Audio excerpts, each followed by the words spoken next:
Now, so each of these characters, because they're all so different, they're gonna say very different things, and they, you know, their attitude when they die or are about to die would be completely different. There's actually a trope for last dying words on TV tropes, funnily enough. So let me get the actual trope up. Well, it's called famous last words on here, but it's the same thing. And stuff like this is just interesting to read. What's this RPG about? Hi Ironic, how you doing? Welcome to the stream.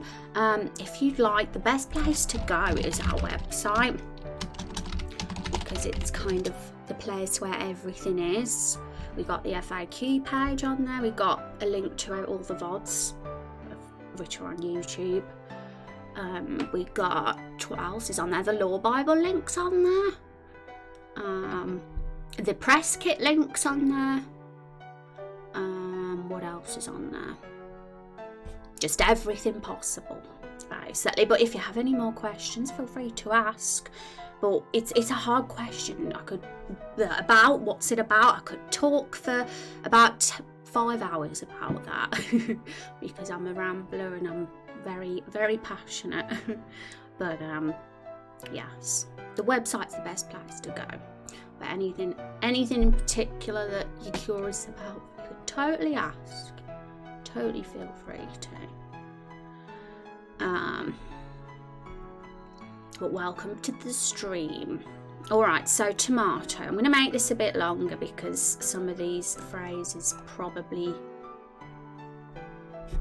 will go on. And I've got, potentially I could list several for each of these characters, and we're not going to have room, enough time in the scene for them to have everything, so only the best ones will make the cut. So let's bullet point.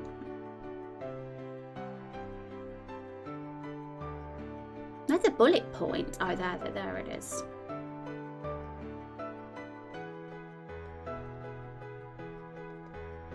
I don't know why the bullet points are black, but oh well. I wish they were grey, like the rest of the text.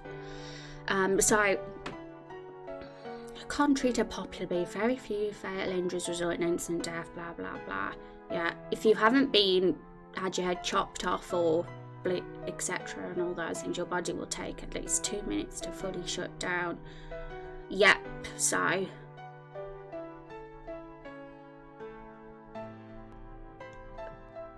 yeah, fictional characters who aren't killed instantly will usually have something to say.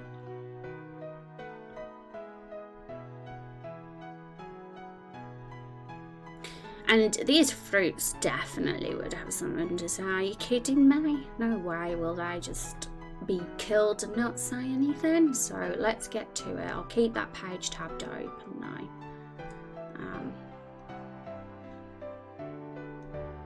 So considering we've already put plum, we'll start with plum.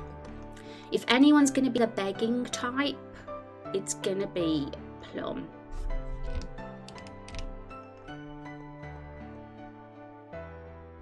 In fact, I don't like these bullet points, so I'm going to get rid of them. It just kind of, I think they're a bit weird, so we'll just do it this way instead. So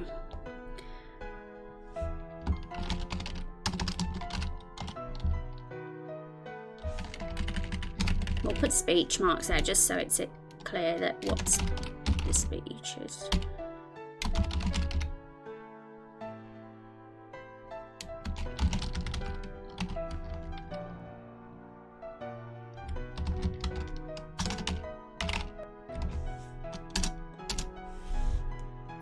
Okay, so yeah, none of the others I really have the type to do the begging. I'd definitely say it's more plum if anybody. Now, Tomato will have a completely different attitude. He'd probably say something like,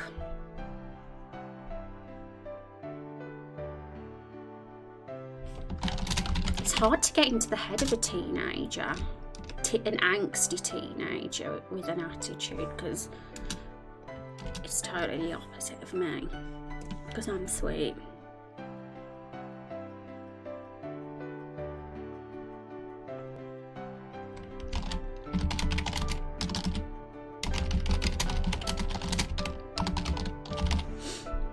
But because he's an angsty teen, he's going to use words like suck and idiot a lot, which the other fruits wouldn't necessarily use at all.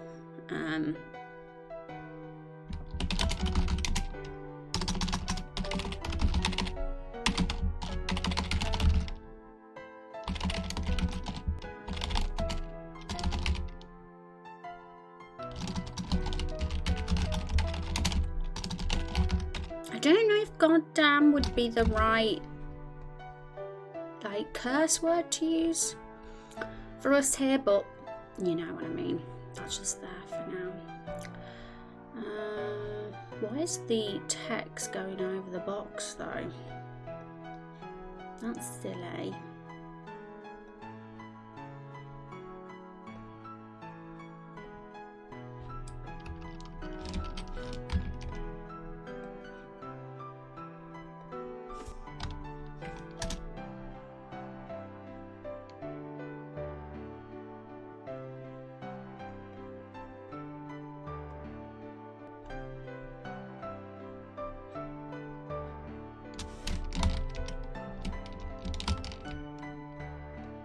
Yeah, Draw.io isn't the best program to use in terms of when you're writing a lot of text, so that's why I'm kind of very partial to sticking to docs for any like text heavy notes that we make.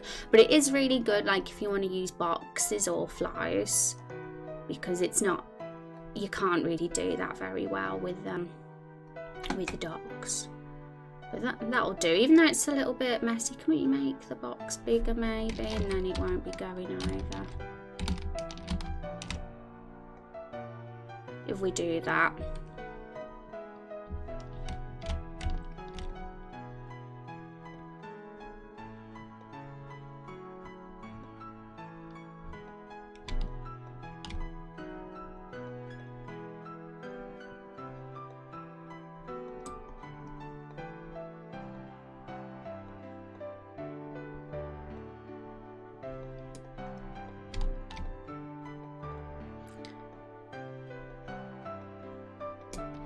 But I'm personally one of these people that find it way easier just getting thoughts in little rough boxes like this first, rather than just staring at a dialogue flow and thinking, oh, what shall I write now?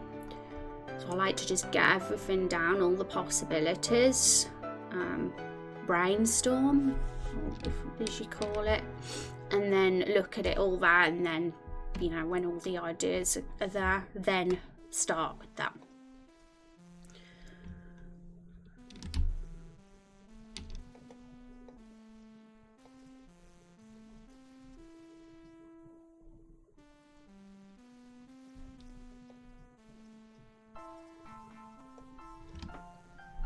Hi Bacon, how you doing? Welcome to the stream. Hope you're having a good Monday. So lemon, I mean I might have some more for tomato in a sec. We'll go back to him, but Lemon's attitude's different. He's far more calmer. He's stoic, so he's not going to freak out or say anything like really overly emotional. So he might probably say something like,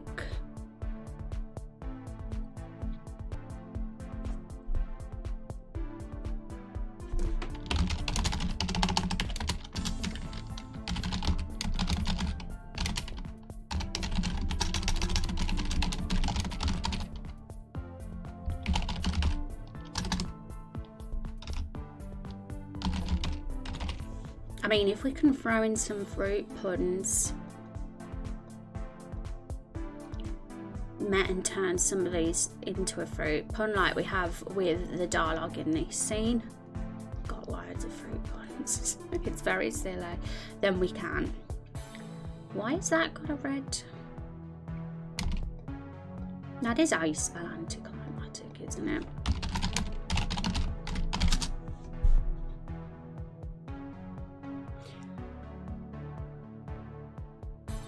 Oh no, it isn't. I missed the C out.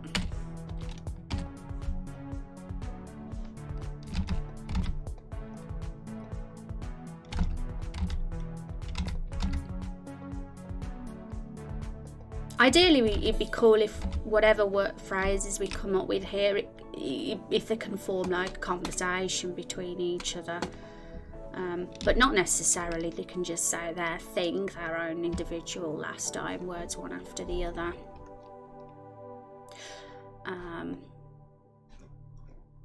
Funnily enough, if we look at TV tropes, there's so many.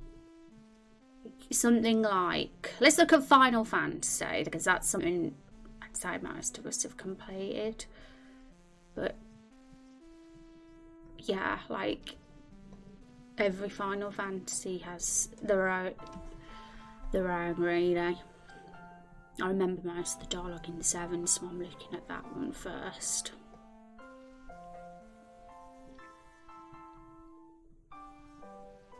Oh yeah, they've got the spoilers hidden, which is a good thing. Does 14 have some in there? Yeah, let's see if 14 does. There's actually quite a lot in 14. I wonder if you'd be able to guess, Van, whose was whose. But this is really cool to look at, because not just for copying or anything like that, but just how they sort of format the dialogue. Like, some of these characters are really freaking out, aren't they, with the exclamation marks, the ellipses.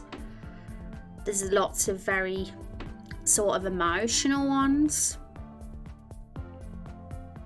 But usually, you know, your enemies, when you kill them in games, or even in film, when the antagonist finally dies, they always have something to say, because especially if their personalities are very ambitiously arrogant, they're not going to just die without some parting words, right? So it's a really good opportunity to see what the fruits would say.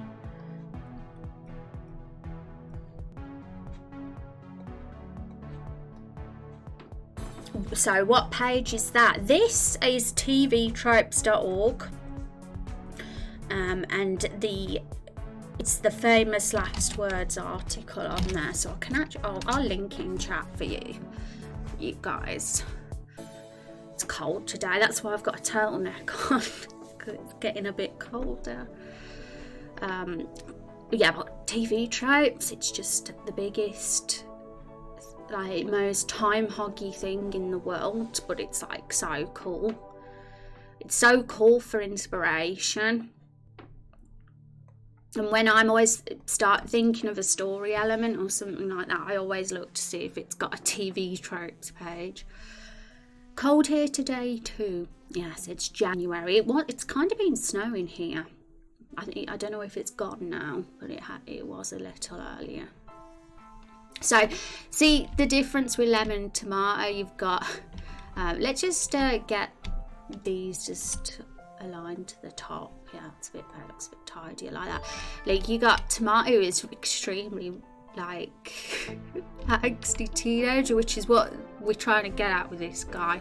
And then lemon's not going to be emotional at all. If we can go for like anything that's really cool and badass, it's as dying words is more likely going to be what lemon would say.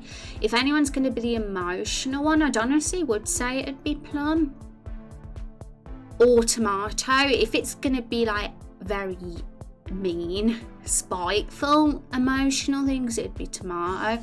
And if it's going to be more polite, emotional things, it'd be plum.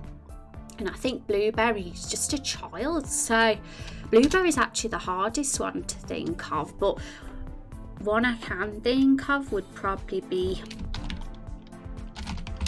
it's my birthday. That means you cannot kill me. But because blueberry is basically a toddler, I don't know whether blueberry would talk that well. It kind of would need to be broken a little bit.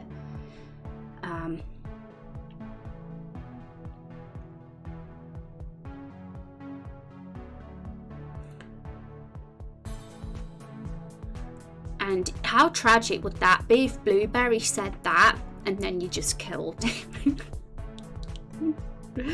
And then he was just you know, mush on the forest floor, as we put it. Blueberry believes it's his birthday every single day of the year as well, because Blueberry's always wearing that hat every single, like, if you spare the fruits, if you don't kill them, then when you see them later on, if you do, which you probably will, Blueberry will still be wearing that hat. So, you know, Blueberry would probably forever use that excuse. Now, the only one we haven't really discussed of what they'd be like is Apple. I imagine Apple would be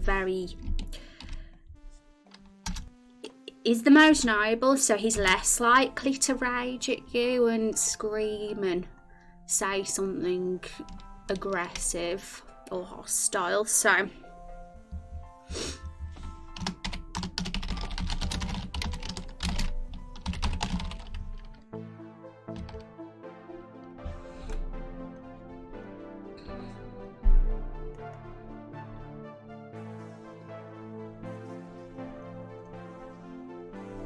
promise you're not gonna all cry at this scene. Promise. I get that one. I celebrate my birthday for most of a week. Yeah, it's a good idea though, isn't it? If you celebrate your birthday every day, it's a way to do things. At least you can have a good day every day. And thank you, Sadra, for that follow. I appreciate it. Welcome to the stream. For anyone who's just popping in today, what's going on here, in case you're curious, we are working on the final scene of Main Quest 2, our first playable build that'll hopefully, or going well, depending on live distractions and when my house move happens, I'm aiming for a spring release for the first playable build, which will just have Main Quest 1 and 2 in it, and this is the finale of Main Quest 2. We've just killed a boss.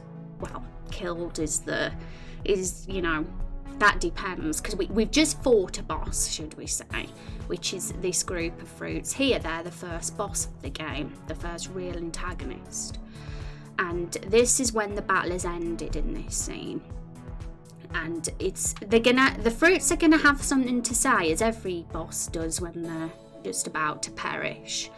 It's the chance to have some last dying words, and these characters are so like diverse and amusing that it's just too good to say no to this opportunity. And I've kind of been looking at the TV tropes page, last famous words, to see how other games do it, and yeah, there's a lot of screaming characters in some of these bullet points, but not all our characters all freak out and scream at the thought of perishing. Some of them, they've all got different personalities, which I've put here. So, more ideas, because once we've got enough ideas, once like we've got a few for each, I think we'll be at the point then that we can decide which ones we like the most. And feel free to suggest some as well, chat, if there's any really good ones you don't mind throwing in the pot. Up to you. But any that we're sort of drawn to are more likely gonna make the cut for the scene. We might have some of the last dying words before the big choice, and we might have some afterwards. So something like this one, kill the fruits, if say you go for that, I feel like it'd be weirdly amusing if just as you click that one, Blueberry's like, it's my birthday, that means you cannot kill me, and that's the first fruit you kill. Because I'm thinking we'll kill them one at a time rather than in one big swoop. And it's a bit ironic, right? Poor Blueberry. But yeah, in our outline we have here the difference of what happens if you spare or kill them. And the scene will more or less play out the same, but obviously if you've killed them they'll be dead in it, and if you've spared them they'll escape instead of be dead. Might have to get my electric blanket in a minute, it's freezing. Hi Mr. Box, how you doing? What are you thinking about? Tell us. You have to tell us now. Okay.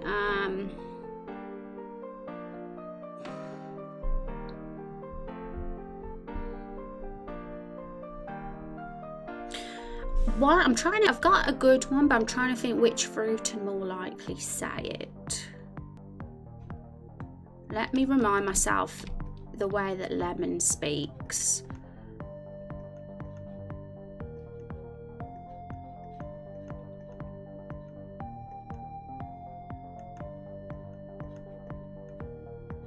Yeah, I think it's going to be lemon who'll say this one, I'm thinking.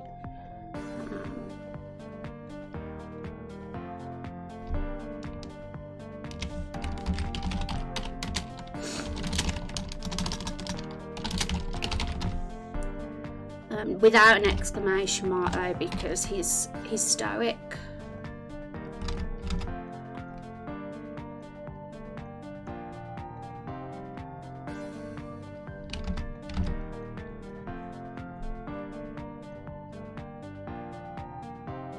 Lemon would be heartbroken if Blueberry died. I'm thinking that Blueberry should die before Lemon if they get killed, just so we can have Lemon's reaction.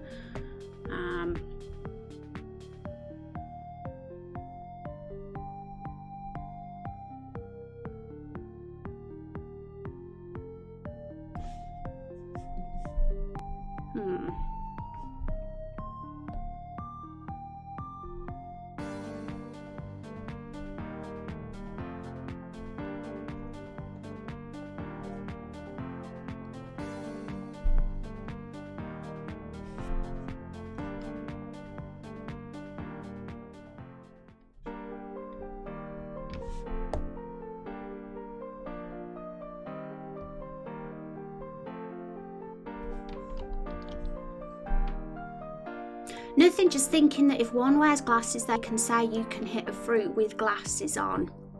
Yeah, one does wear glasses. Well, a monocle, should I say. Now, one thing I do want to mention, because objects that they're wearing was just mentioned, is that there will be an item drop of either the monocle, the blueberry hat, or a lemon peel. And to maybe there's a particularly the actual physical items, there'll be a drop if you do kill them, and it might be a random drop depending on which one you get. You might not be able to get both, but that's a conversation for another time, because items are another thing altogether. We're focusing more on the narrative side of things. But there will be definitely an opportunity to think of the item drops when the time's right. You can hit a fruit with the glasses. I don't understand what that means, but I can be slow sometimes. Forgive me. Okay, so lemon might say something like sees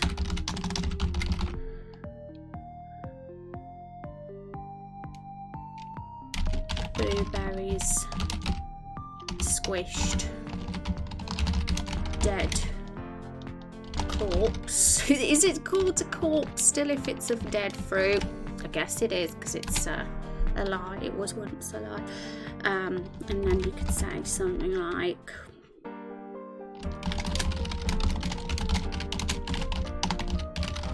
is that too stoic? He's still, I don't want him to get too emotional, but it'd be a good opportunity to kind of, make them see the human side of the fruits, right? Even though they're the villains and we've had to fight them, seeing some human within them and that they cared about each other as a community, it kind of would make us feel a little bit bad. Without being too melodramatic. I think that's kind of my goal. Look at all those raindrops, Sorter. Oh my goodness, you got them so fast. And hi Rod and Kay and Define Dreams. Everybody coming in at one time. How are you all doing, folks? Hi Rose, hope you're doing well and staying warm overall. Yeah, I was just saying how cold it is today. That's why I've got the turtleneck on. It's very cold in the UK at the moment. How are you doing, Kay? I hope you are well. How was your weekend? It's lovely to see you. And Define Dreams says, hope you're off to a fantastic start to the week. I'm doing pretty good. Was very, very excited to get into this week's streams. We're doing last dying words ideas of our first boss of the game, which is this group of wacky and wonderful fruits, or each with their own distinct personalities, which I've highlighted here. They've all got their own sort of archetype. And we fit in appropriate words with the personality, because you know every boss when it dies has to have their final say, right? There's even a TV tropes page on this, and there's tons of video game boss parting words just for Final Fantasy alone, and this is just Final Fantasy 14, this one here. So we're making a list, and that's going to go on to help us form a bit of the very start of the scene and the moment they perish, if you decide to kill them, because you actually get it as a choice. So yeah, you don't have to kill them, funnily enough. And going to be having breakfast finally, but wanted to make sure you were doing all right overall. Apart from being cold, not too bad. Everyone's going all right so far here, luckily. But any week that starts your game dev is going to be wonderful. Why, thank you, Define Dreams, aka Sal. I appreciate the kind words. It's always good to have you pop in as well. And any plans for the week aside from streams? Just chilling. Mixture of chilling, mixture of doing game dev, mixture of streams, mixture of eating chocolate and all that sort of thing, and getting warm. That's what my plans are. And I've got a sweater and then a hoodie over the sweater. Yeah, I feel like doing that too, but I do have an electric blanket, which I might get if I get any cold. I'm very glad I put on this turtleneck today, I have to say. Piling in to say hi, I'm good, just cold too, wrapped up under a big blanket while working. I do like the winter because it is quite cosy. It's much better to stream in the winter than the summer. Computers and lights in the heat can be the worst. And can you choose to kill some of them and leave others alive? Yeah, that would be awesome, wouldn't it? But unfortunately you can't, and I've purposely done that to be an evil story writer, because the challenging thing with this whole fruit business is that naturally you're gonna like some over others. You might really hate one of the fruits, but you might actually be quite fond of another. But no, it's either all or nothing. All or nothing in this situation, because they're all like a danger to society. Even if you just keep a couple alive, they'll still go ahead with their plan to potentially take over the village. But yes, it is interesting. So it is just an all or nothing choice in this situation. And I purposely do that to make the choice a challenge for you. And there'll be different outcomes. The sparing and the killing will each have their own benefits and bad consequences. So killing the fruits isn't necessarily the best thing to do, but sparing the fruits certainly might not be the best thing to do either. These are villains after all. So yeah, interesting. And hope it's all pleasant and warm overall. Yeah, and for you too, Rod. Yes, streaming in hot weather is just sweat central, I know. I'm kind of very appreciative of the winter when it's the summer, and I wish for the cold. But then when it finally does get cold, I'm like, give me some warmth. How about the lemon says, I hope you get lemon juice in your cuts. That's funny, Box. Funnily enough, we kind of had the idea back a few when we talked about item drops, but we're not getting too much into the item drop thing today. But the lemon is probably going to drop a bit of lemon peel after he perishes. There is an item drop you can pick up and loot, and it'll have like life gives you lemons or something really silly written on there.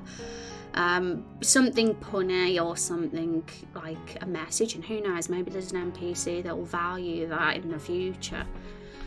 And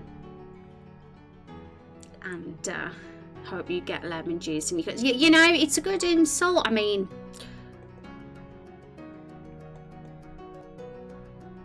we can add it, certainly. I don't know why draw eye is a butt face sometimes.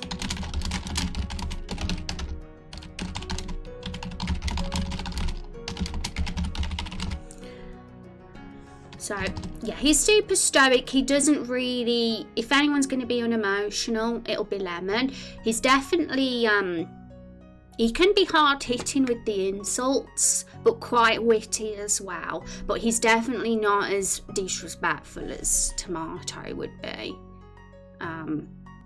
Tomato would go damn overboard. If anyone's going to freak out emotionally, it's going to be him. And not in a nice way either. So I'm trying to think of over the top ones that would be good for Tomato.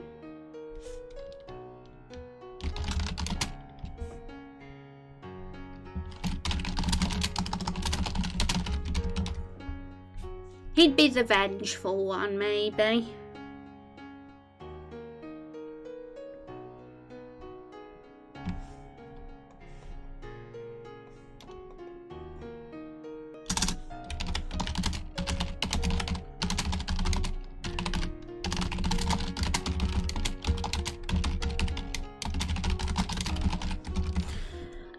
It's really weird saying things like man and but I'm trying to get into that whole angst teenager language, so he'd probably be the sort who'd be like, oh man, maybe.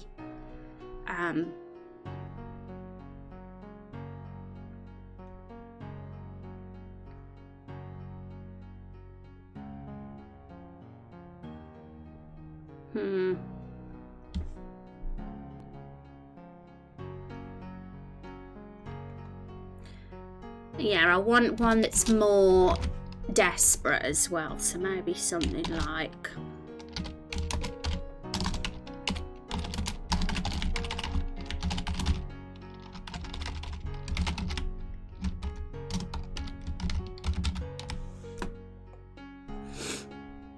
making use of those ellipses. When we look at examples, as they always tend to put ellipses in last dying words in between as well. And fruit salad, yummy, yummy. I know, right? Blueberry death words, hooray! Now everything is covered in tomato juice. Blueberry, you know, is a funny character because it's a child, so it can be a challenge to get in that childlike voice for Blueberry. But he weirdly gets joy out of violence.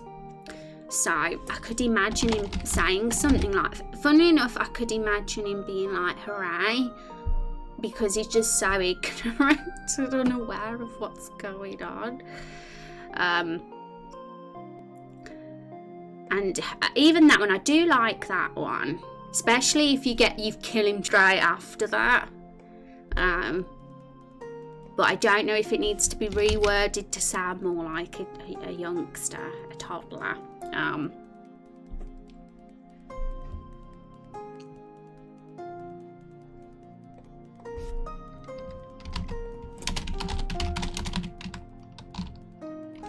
Tomato, just maybe that sentence would be shortened into more toddler-like language. I've even think about misspelling juice to turn it into a pun, because we did that quite a bit with Blueberry's dialogue earlier on. There was lots of language like this.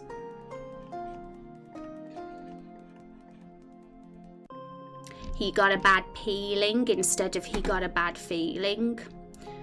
A very sour taste instead of a very sour taste. So he's definitely the type to talk like that. Short sentences where words are kind of changed and not pronounced right. Juice. How can you turn juice into a pun? I guess if that was going to work, let's get C's tomatoes dead corpse.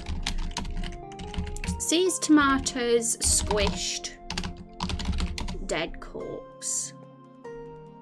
So that'd give it context, right? If it actually like looked at the dead corpse, and because Blueberry's a child, doesn't actually even, it hasn't even sunk in that that their friend has just died.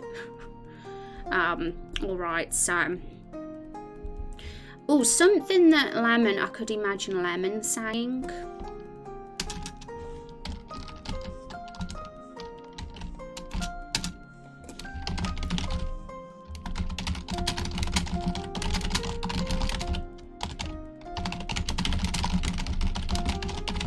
He's old, like he's the veteran. Look at him, look at that scar on his face. He's lived a tough life, that Lemon. So he'd probably say something like that. If anyone's going to accept death, I'd say it'd be Lemon. He's a brave guy. He'd definitely run the blacksmith. He'd definitely be the blacksmith of Lightfall if you spare them, because that's what's going to happen. Just a quick summary: if you do spare the fruits and you decide to not kill them, cover your ears if you don't want spoilers. If you decide to spare them and other variables go their way in the rest of the main quest, they will conquer Lightfall, and they will be the ones living there in the conclusion of episode 1 instead of the current residents. And that would mean that Lemon, this guy here, would be running the blacksmith shop. And Plum, he'd be the perfect innkeeper. He'd be running the inn. Maybe who would have run the tavern? Tomato probably had run the tavern, I'd say. The bar. He'd be the drunk teenager for sure. Tomato. Blueberry and Apple don't seem like they'd be a fit unless Blueberry owned the item shop, maybe. Or Apple, but one of them would probably have to perish because there's only 4 shops. But we are going to be expanding Lightfall in the late spring and summer. We're going to add a couple or 2 or 3 or more new maps to Lightfall in the late spring and summer, because there's more things to add to the Everbloom Forest and Lightfall. But we won't be doing any expansions on the town and the area in the first playable build. That'll be for the second and third playable builds.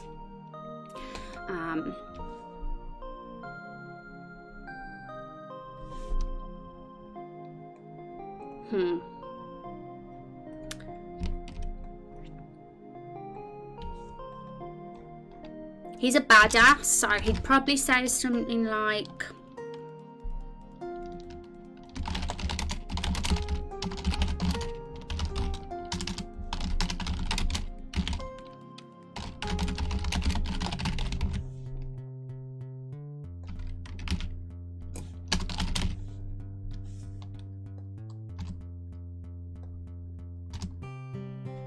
yeah, get rid of the nope. I don't know whether nope is very Lemon language or way of speaking, but he's a badass, so he'd probably say something like that. Even when he's been stabbed and squished, he'd still be like that.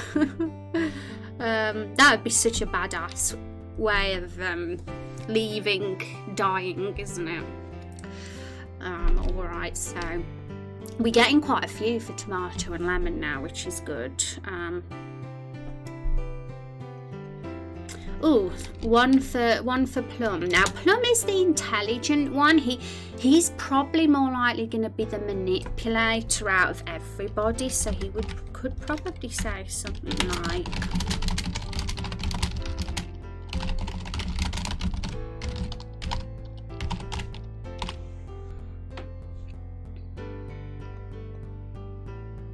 like he'd try and manipulate you to go back on killing them, and then say something like, yeah, I thought you were the good guys. Good guys are supposed to be merciful, right? And he tends to use a lot of ellipses, so does that.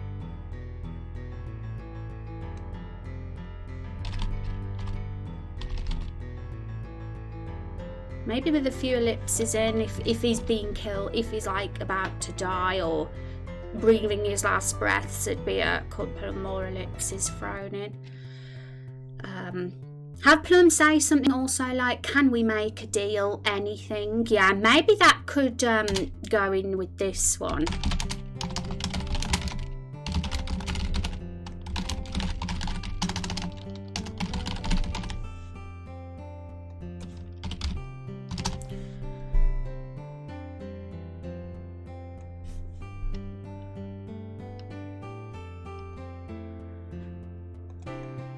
We say as the manipulator is more likely going to be the one that pleads, begs, manipulates, tries to convince you otherwise not to kill them. Lemon's the one who goes out being an absolute badass. Tomato's the one that gets super emotional and emo.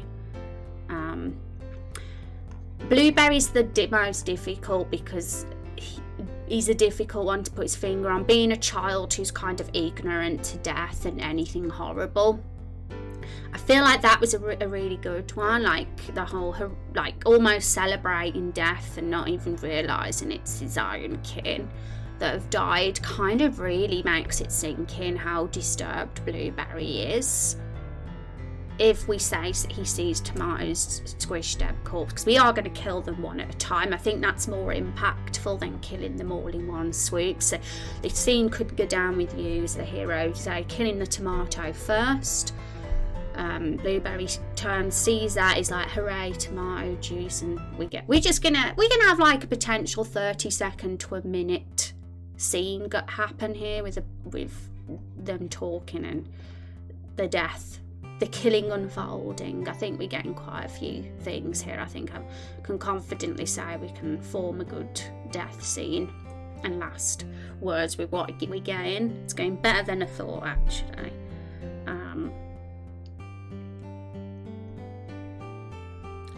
Ooh.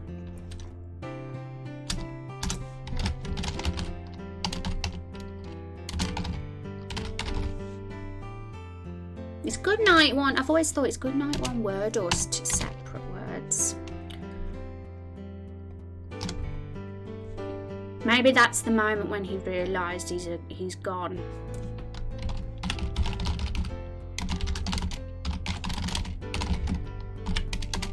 He'd say something badass like that, just like something really simple. He's accepted his death.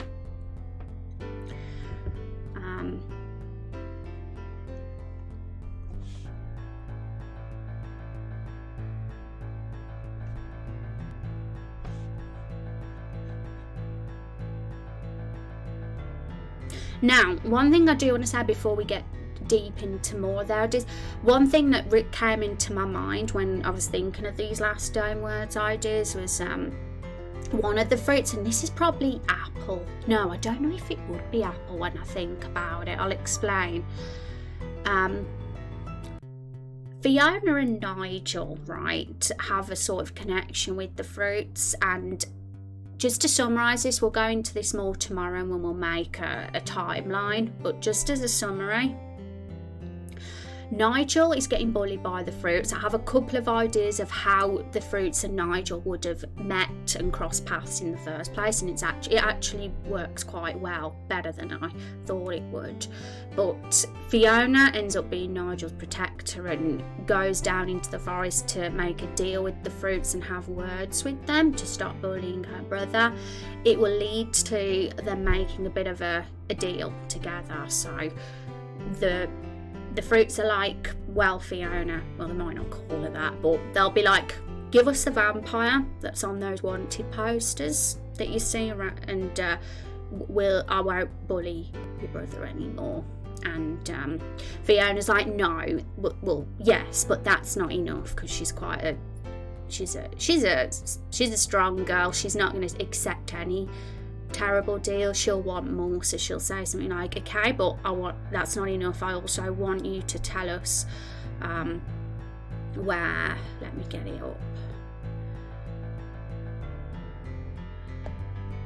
She'll agree to find the vampire and hand her over, but says it's not enough. They also need to know the location of the wild fruit trees that nobody knows about, so the tavern keeper can have fresh produce, because a lot of close by farms and exporters and that wouldn't really want to be going anywhere near Lakefall at the moment, because the place is a bit frightening. It's the epicenter of a really horrible thing where things are coming to life. So lots of people are avoiding Lakefall if they know any better. So they're not getting the resources and food that they want, that they used to get. And the tavern keeper that runs the tavern and obviously deals with all the food for people, he's panicking a bit, and he's like, yeah, we don't have much produce anymore. And Fiona will overhear this, and she sees it as an opportunity to be like, well, can you tell us where the wild trees are? Because obviously you've grown from somewhere, so tell us where they are, and we'll make that deal. I'll get you the vampire, and you stop bullying my brother. Tell us the location. And they'll be like, okay, but only when we've got the vampire. And we talked about this in the Story Suggest-a-thon a bit, about we were coming up with ideas for fruits and how we can make them have horrible side effects, because the fruits would have seen this as an opportunity to inject and put a sort of weird spell on the fruits to make them really horrible with side effects. So when the humans do come across this grove of wild fruit trees, and they think their dreams have all come at once because they've finally got lots of produce, good juicy produce, really it's all got these nasty side effects, and Zava came up with some really cool ideas for side effects back when we talked about this before. So they've been a bit manipulative. They're thinking, oh yeah, well, we'll tell you where those fruit trees are. That'll be nice for you. But really, they're not probably got the best side effects at all. So that's why I don't think Apple should be the one to reveal where the grove is, because he's the most noble. But maybe he would, because Apple's not all that good. And I suppose he'd have a bit of anger deep down that his kin are dead. We'll put it as Apple for now. Apple is no pure saint, so we've got to realise that he's just the most notable out of a bunch of innocent people. But I think it's a question. We can keep people guessing what Apple's true intentions are like, because it's a bit mysterious then. But let me figure out how to word this one. What I've just rambled off on, will make more sense when I do a timeline tomorrow. I mean, on Wednesday's stream. Or on Friday's stream, whatever's best for that. But I will get that down at some point, and it'll kind of just make clear the links between the fruits, Nigel and Fiona, and go into detail of that event in the past when they made that deal, because it's kind of important to kind of tie all those pieces together so that it's all coherent and makes sense. And it'd be really cool to have one of their last dying words be related to that secret grove of trees, because it's going to go on. We're going to have that knowledge then of this secret grove of trees that we can pass on to the relevant NPC in Lakefall, maybe the tavern keeper. And maybe we go to Fiona and we're like, oh, they said, the grove of trees is so and so, and Fiona will be like, oh, great. Well, go to that lady in the pub and tell her, and it can lead on to a potential side quest where we go to that grove ourselves to pick the fruits and bring them back to Lakefall, and then eventually they eat them and then they get poisoned and have all these weird side effects. And some of the side effects were really out there, folks. They were really wacky, things like falling in love with someone they shouldn't, and acting out of character. And we made a big list of fruit side effects, so there was dozens, and we even said that it could come in as a potential weapon for the reptiles when the war happens later on in the episode. Instead of traditional sword and blood and axe and traditional battle weapons, using actual fruits as a weapon. So that's maybe that'll be an optional thing that you can do. We'll see. But I did like the idea because it's just wild and wacky and interesting. And it wasn't supposed to be like this. Apple, my dreams have become sauce and more than just a cider effect. Yeah, so it wasn't supposed to be like that. Yeah, I feel like as a noble one, he could say something like that.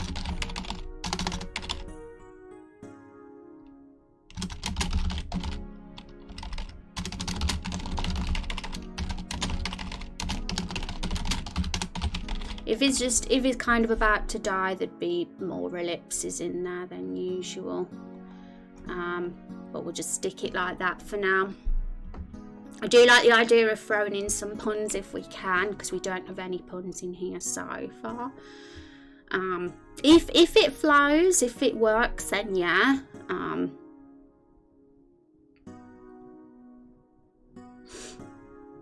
Sauce. Applesauce. Yeah, I was thinking, who's the sauce? And you're right, apple can be sauce, can't it?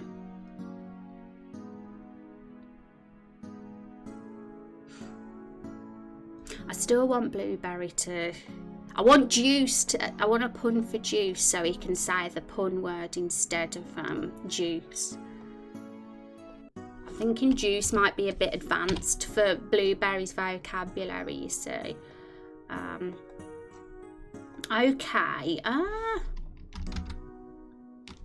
No puns? That's appling. Appalling? Is that... Have I got that one right, Silent? Have I said it? You know I'm sly sometimes with jokes.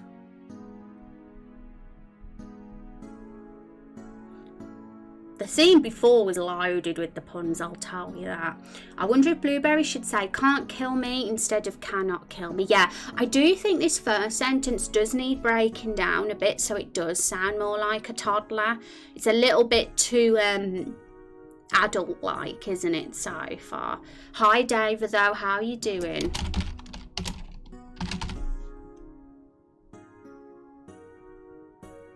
So, it's my birthday. That means you can... Yeah, I was thinking of removing one of the words to make it sound more childlike, but it would... None of the sentence would make sense if we got rid of any of those words. So, maybe that's better as it is.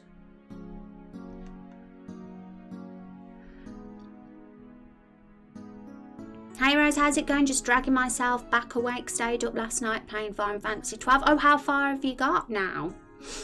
I got it right, Silent, yay. I'm still calling you Silent or Sal. But yes, Defined Dreams is Sal or Silent, folks, if you ever hear me saying that. Because that used to be their old name. Okay, so...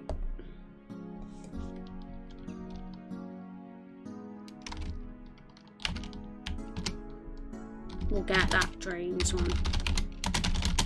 Just because you never know. I don't know if there's going to be a fit for it, but if we'll just get them in anyway, because you never know. We're not going to be able to have all of these anyway in their death scene. We're kind of going to have to pick the best, or the ones that fit the best with what we make. So what was we doing? I was thinking of that final wording of apples where he reveals the grove of trees.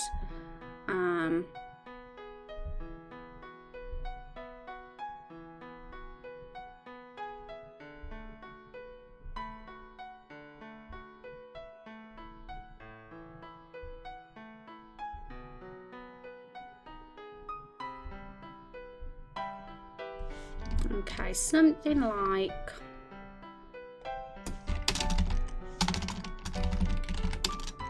Because Fiona did ask, and it's making it look like he's super noble, giving them that location of the wild trees, just like Fiona wanted. when they made the deal, but really there's going to be a nasty twist because those fruits aren't all that good.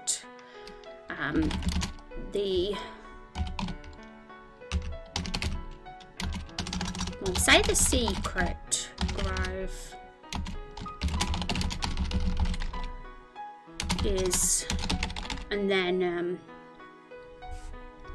and I suppose we could always like make it seem like he's going to die before he reveals the location, but then he does just in time. Yeah, maybe he should die before he says the full sentence though, so it makes it a bit of a mystery where they are. But there should be enough information revealed for us to kind of work out where they are. But by the way, we haven't done this map yet, the Grove of Wild Trees. So we don't even know where it is ourselves right now. But all we know is it's going to open up that so that we can proceed to like investigate this new area. Finally finished the main. You finished it all, even the patches, Dave? Even I haven't finished the patches. I just got the Sunstone to try and sneak into the palace. I'm playing it in fits and starts, but I beat it back on the PS2, so I have the benefit of experience. Oh, nearly 20 years ago. Yeah, I was always... I do find the battle system of 12 really cool and unique, but I was always really bad at it, especially when I was a kid. I never got to complete the game, and I did try recently actually, but then I got distracted and I couldn't finish it. Even the patches, I'm out of main story quest to do. Oh, were you satisfied? What is your, without any spoilers for chat in case people haven't played all the expansions, and I haven't either. What's your overall summary in, a couple of words for that, for your Final Fantasy XIV Shadowbringers experience? Yeah, I play too. Yeah, Van is a pro at Final Fantasy XIV. Yeah, so because we don't know the location yet,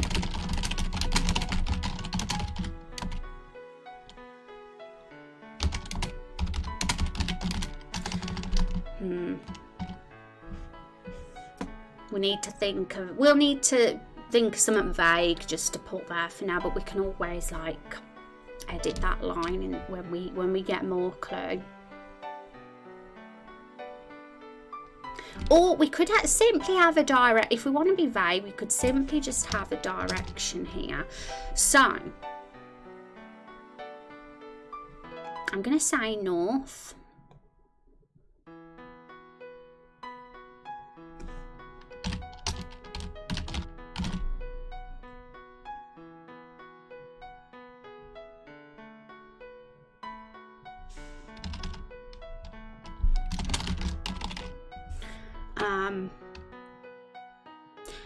And then maybe an object, like a sort of land sort of element feature in this area that's going to kind of unlock this grove of trees. Or if we want to have it be super secret, there has to be something, because otherwise they'd have come across the grove of trees ages ago. If it's only just in, you think with the blind, how have they only just seen it? So I'm kind of thinking it has to be some really secret thing. I don't know what item yet. It'd be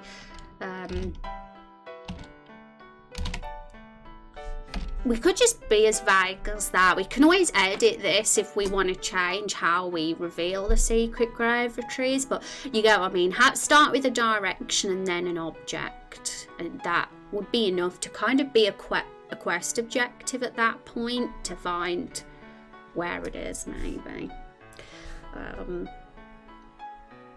Others in the FC are more pro than you, are they? It's hard to be a pro in 14 because it's constantly updating, and you gotta it's gotta be a life, hasn't it, to be a pro in that game. Shadowbringers keeps giving me more and more to the point where I'm concerned about how the next expansion's going to compete with it. Yeah, I feel the same, Dave. Like when I finished 5.0, before I even did any of the patches for Shadowbringers, I was like, I don't want to play the patches because how can it get better than this? That's what I was thinking. I was thinking it's not going to be better than this, so I can't play it in case it's not as good. I'm more of a casual content player. Shadowbringers was really good. Stormblood wasn't my favourite either, says Van, and Stormblood faltered a little after Heavensward, and I feel like after Shadowbringers can't help but the same. I loved Stormblood. I actually liked it more than Heavensward, and I liked Heavensward a lot. I thought Heavensward was a massive improvement from A Realm Reborn. But I had just a big soft spot for Stormblood. Yotsuyu was basically my favourite character for a very long time. So, and Gosetsu. I kind of really loved that sort of relationship. But yes, but Shadowbringers is easily the best one. And my least favourite parts of Shadowbringers were the parts that linked into Stormblood, to be honest. Yeah, that was the very beginning, wasn't it? Like the patch stuff that linked the two expansions together. And I did the hardcore raiding thing in WoW. I'm done with that life. It gets better than that. Yeah, it is. I don't want that life either. If I was to go back to 14, I'd play it extremely casually. For sure. The thing about A Realm Reborn is that it had the burden of taking you from nobody to the Grand Warrior of Light at 50 levels of content to cover, where the expansions have 10, and also don't have to keep building you up as a hero. Yeah, the problem with A Realm Reborn was it just was a ton of filler, and the story wasn't anything revolutionary. It was just very standard, wasn't it? Typical fantasy stuff. But I did think A Realm Reborn got very cool at the end, just before Heavensward started.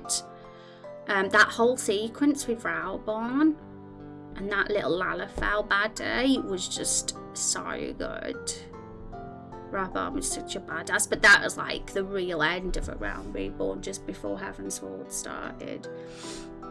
Kind of waited for more development with Xena. So, yeah, I feel like he was the thing that made Stormblood not as good, because he was just too much of a generic antagonist.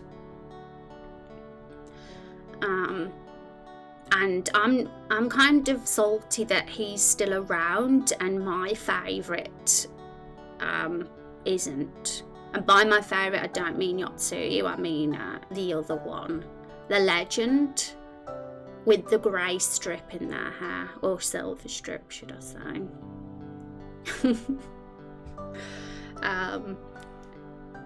It's got a particular one-minded crazy that I really would like to see more develop. Oh, so you like Xenos then?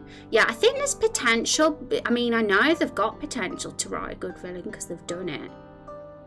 But Xenos, maybe they could make him into something good. But he definitely just seems like your typical psycho at the moment that just likes to kill. And I wonder if ARR was designed in a way that intentionally as a method of onboarding traditional MMO players. Maybe it was. I mean, I still think A Realm Reborn's better than what you get in most MMO stories. But I was kind of just shocked at the just difference in quality of writing when it got to the expansions. It's like it can compete with some of the best out there. It just got that good. Kind happy fantasy before reality hits. And yeah, I know who your favourite person is. I've seen your Twitter. Yeah, I don't keep it a secret. I was just in awe, Dave, at how amazing an antagonist could be. Because I don't like the baddies in games. But in Final Fantasy XIV, they've made me like the baddie twice now. First with the Yotsuyu and then with Emmett. So that's pretty impressive, because I very rarely go for the bad person. As in, when bad, I mean like chaotic evil villains. I just don't have any I don't like chaotic evil villains, but they made me like that. I usually like the more shades of grey characters usually, but yes, they made me like chaotic evil. Hard feat, that.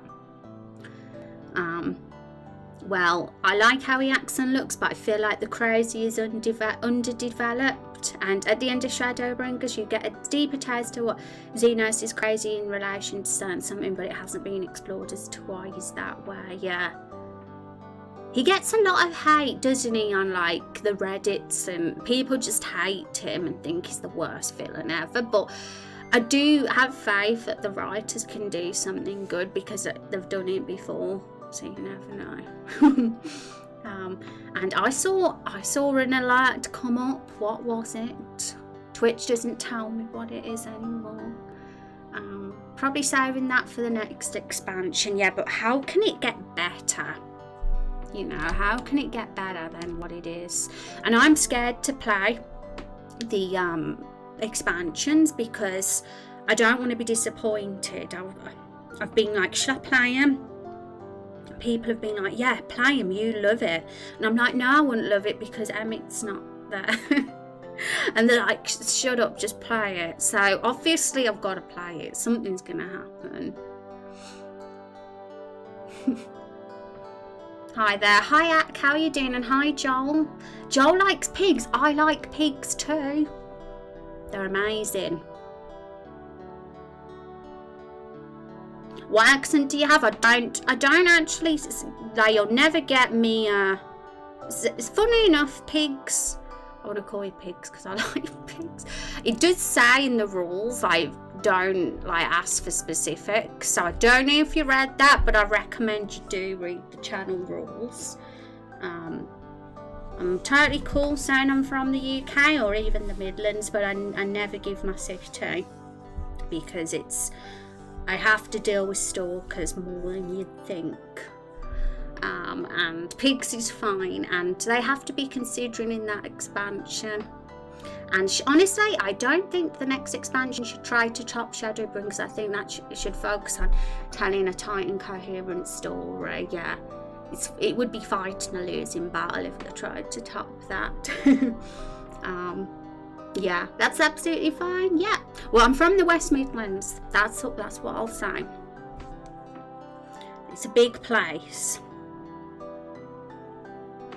But funnily enough, everybody guesses wrong when they try to guess. Mwahaha.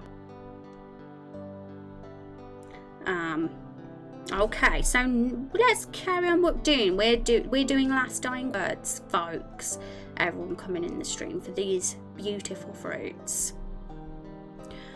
So we've done that. Is there any others? I think we're very close to finishing, but I'd like to think more for plum and maybe blueberry.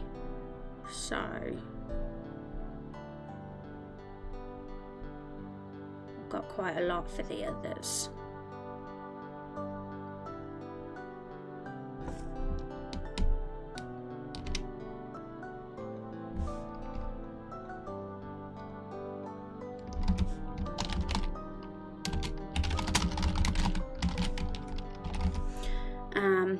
Yeah, I want something kind of baby toddler-like in there, where he finally realises that he's going to die, maybe that.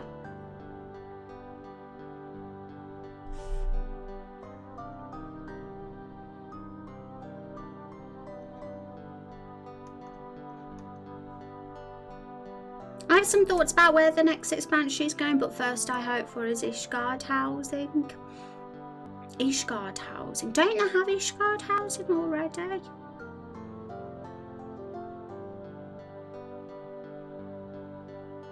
I assume they did in Heaven's Ward.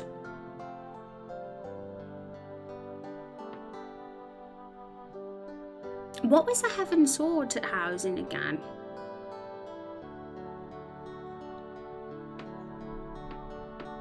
I forgot.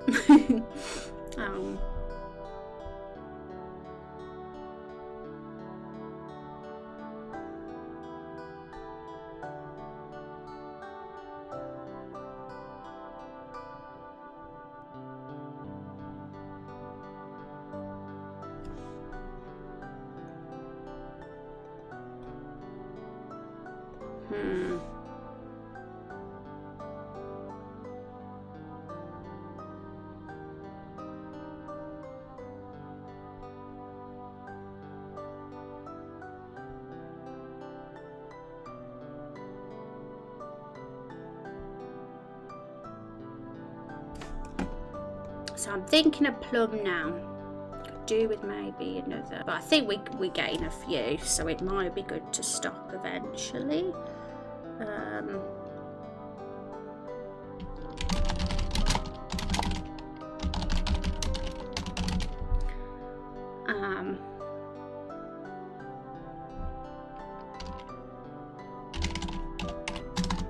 Only because he's the professor type, right?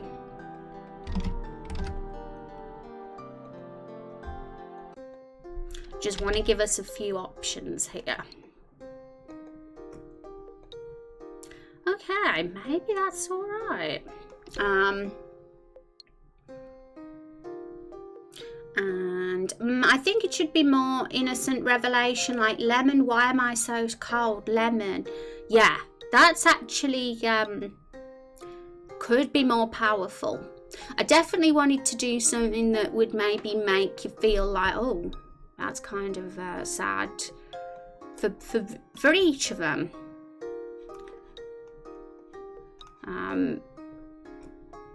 What did we say? Yeah, you were a good son, Blueberry.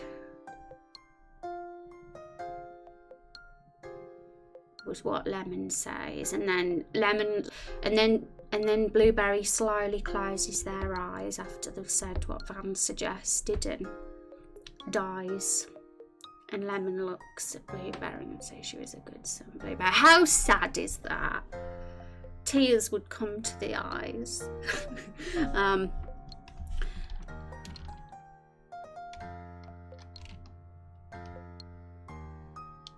Okay, so we'll just... So the question is, would Blueberry call Lemon Lemon? I'm trying to think what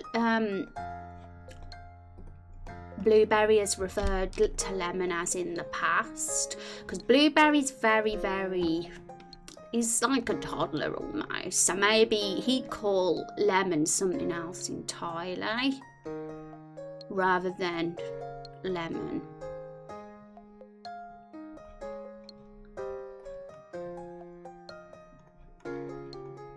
Yeah, at this point in time, Blueberry's not even called anybody anything.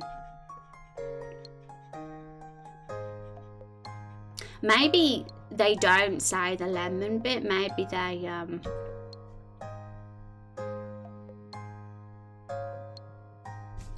could just say, why am I so cold? I mean, we could go for the daddy thing or the papa thing even, but as a parallel with Oliver and Hank. Oliver calls Hank Papa, however you want to pronounce it. So if we want to like bring in that same thing and build that sort of parallel with the relationship with Hank and Oliver and Lemon and Blueberry, we could do that. But we don't have to. That's whatever we think is the best thing to do. So I'm going to put a question mark there for now.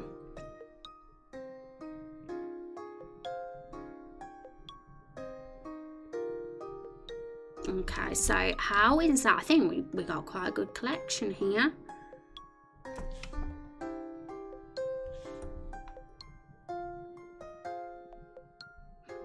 Another thing I was thinking of just before we finalise this for good.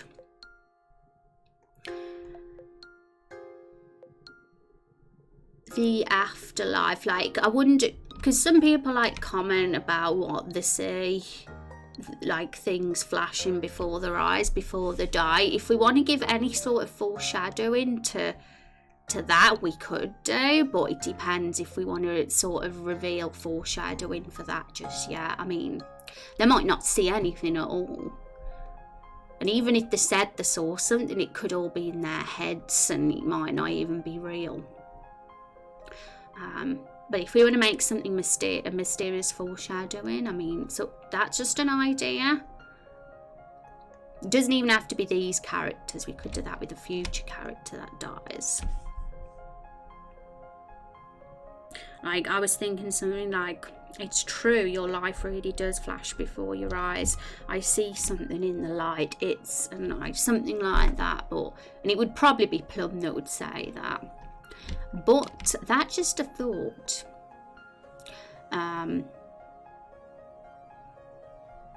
Okay, we'll move on to the interesting bit. We'll cross that off now because I think we've looked at those examples and that inspired us a bit. So, onto the scene. Actually putting it together now.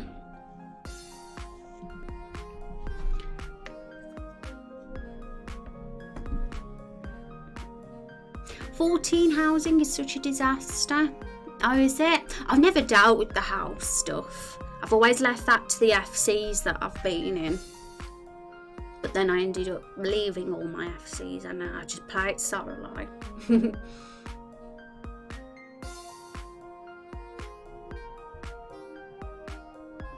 It sounds stressful though, all the housing stuff does in that game. Oh no, we got another damn bot game. Will there be a day that Twitch doesn't make me have a bot in chat? Okay, so we can get rid of this one now because that was just there as a template at the time because we didn't know what the last final words were going to be for the characters. But now we know we can delete the expand on this because we are going to be. Okay. So it's all going to be about picking out what's going to be the best fit and make this conversation flow.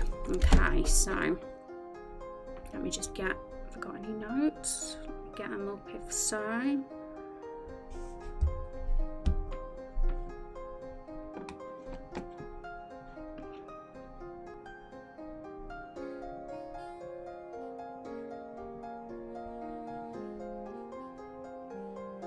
Okay, so one thing I am going to do, let's get the grid up. I think I want them to say a little bit maybe before we get the choice, so I'm going to just move this further across, and for now we'll get rid of those arrows just to show that we're going to add more dialogue boxes here. But I think I have more of an idea of how the scene after the choice is going to unfold in regards to the killing.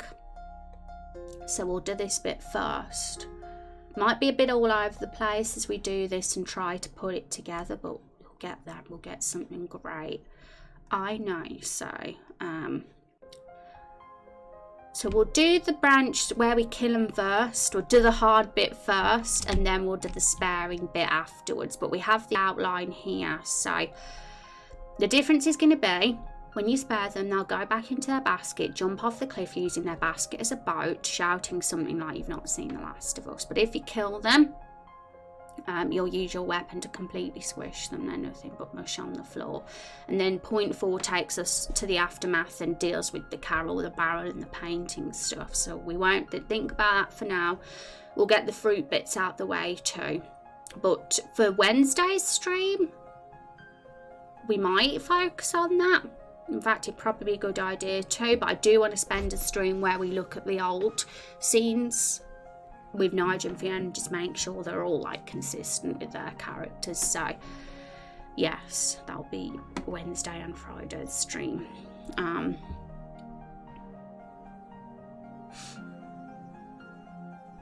Waited several years for a house in Final Fantasy 14. My goodness. Yeah, it sounds like as bad as getting a house in real life. My goodness. Okay, so something just come to mind of how this could start.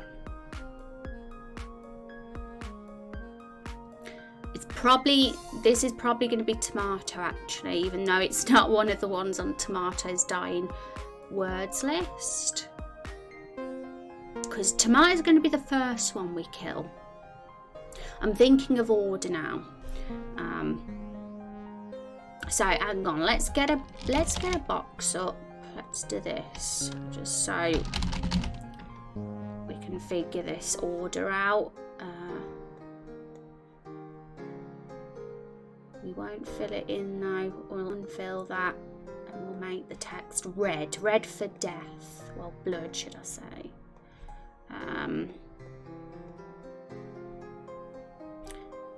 Make it a bit brighter. Oh no, why have we got this highlight? Get rid of that. Apply, there we go. Damn it, back. There we go. And we'll make this quite big so it stands out. 48 text. Okay, so first dead.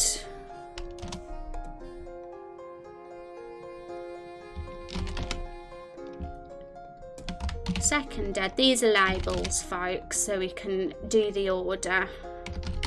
Because we might need to change this around, you see. We might, I think, actually, no, they should die next.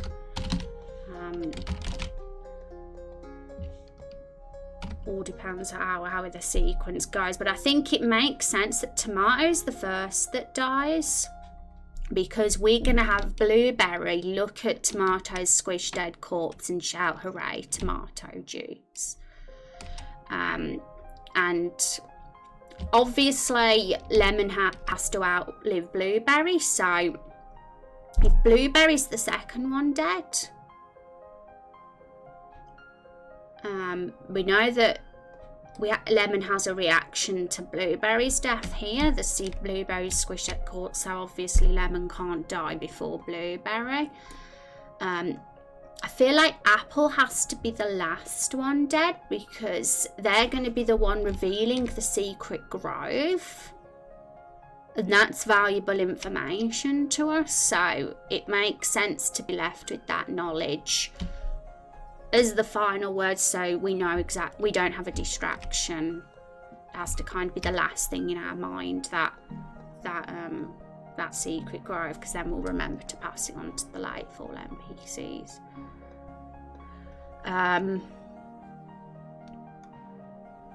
Now I do think, now I'm thinking about it, that Plum should die second maybe, and then Blueberry, and then Lemon. So I'm thinking of how we're emotionally attached to them. I think we care more about Lemon than Plum, and I think it'll have more impact if we have this badass reaction from Lemon closer to the end and this emotional moment between Lemon and Blueberry. I don't think that should happen too early on. So that's why I'm thinking we'll move Plum's earlier on, because I don't think whatever Plum will have to say will be quite as impactful as what's happening with these two. So maybe that's the right order. Thank you, Hundin, for the follow. Wouldn't the player determine the kill order? Well, this is going to all this will all happen in a single narrative scene. A cutscene almost, but it's not really a cutscene in RPG Maker. It's just like a scene. So this happens post-battle, you see. So the player has no control at this point because we're kind of watching a movie, watching it all unfold in front of us. So I mean, if we wanted to get very, very, specific about these choices, we could have the choice of who we want to kill first. But then it would be a lot of cutscene work and variables with how it would go. And that could be a big job for me. So I'm trying to not get too ambitious about it. Even though I think that would be pretty interesting if they did. But it would be more work involved then. I'm getting hungry. I might need to get some chocolate in a bit, folks. Still an hour away from my dinner. Okay, so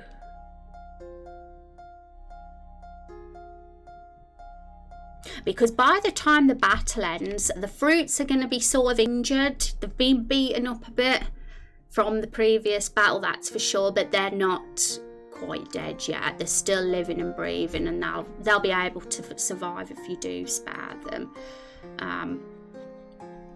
We could always put that as a description. Battle ends. The fruits are badly beaten. Just as an indicator to show that they are a bit bashed but not quite dead. But not quite dead.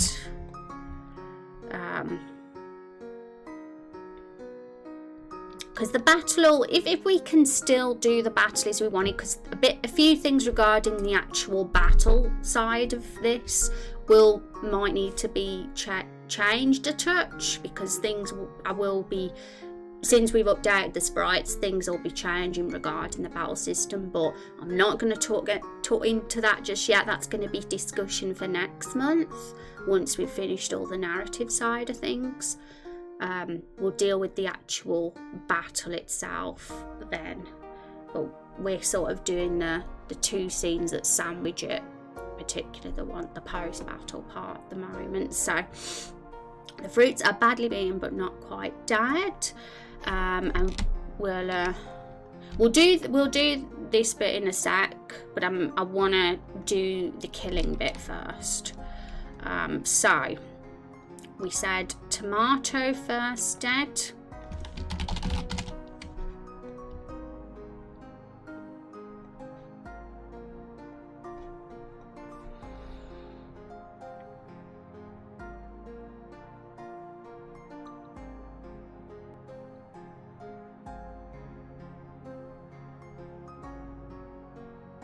Now, if we were going to go for the sparing option,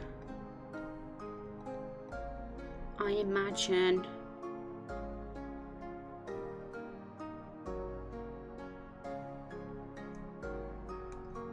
like he wouldn't say any of the things here because they'd be surviving, so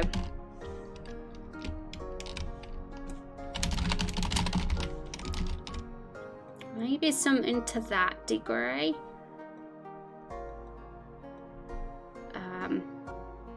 And obviously, because you've spared them, they actually do escape in this scene. So I'm going to just get that up, just roughly. So how we got it written. They go back into their basket, jump off the cliff.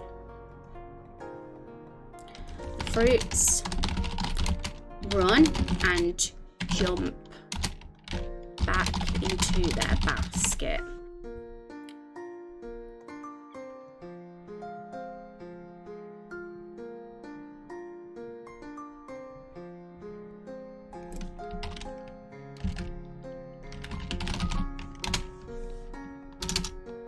Yeah, I'm kind of approaching it in short sentences when we do the action scenes. I'll have to try and remember that because it's just a bit easier when it comes to doing the cut scenes, seeing it organised that way.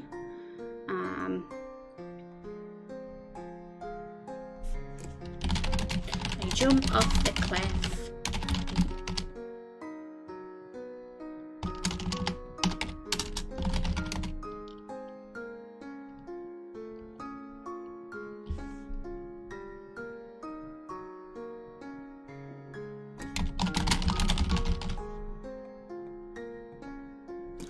Float away using their basket as a boat, and then they're off the scene, they're gone. But I thought that was a charming way for them to make their exit rather than have just a boring walk off the screen and done. After all, their basket is everything to them. So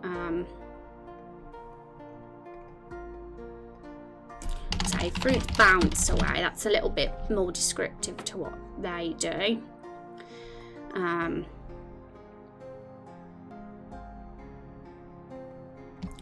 They each jump back into their basket, or each of them jump back into their basket. They jump off the cliff in their basket,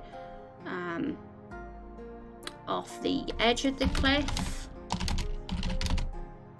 So let's just get tiled up to make sure we can picture this scene in our mind. We'll get the scene up in front of us now where Ancient Overlook is, where all this takes place. And then we'll move on to the killing bit. I thought we'll get the easy bit done first, the running away bit, considering there's less work and less dialogue to do there. Here we go. Hi there, Onion, how you doing? Walks away, not looking at the explosions behind them. I like your name, by the way. Oh, you're an onion. Onions are underrated. Okay, so I'm doing okay. How are you guys? Not too bad. I'm very hungry and it's a bit chilly. But other than that, doing good. Okay, so this is Ancient Overlook. So this is the perfect place. Like it just so happened to be that there's a cliff here and water, and they can totally float away to the west, to the left side of the map. I think that'd fit great.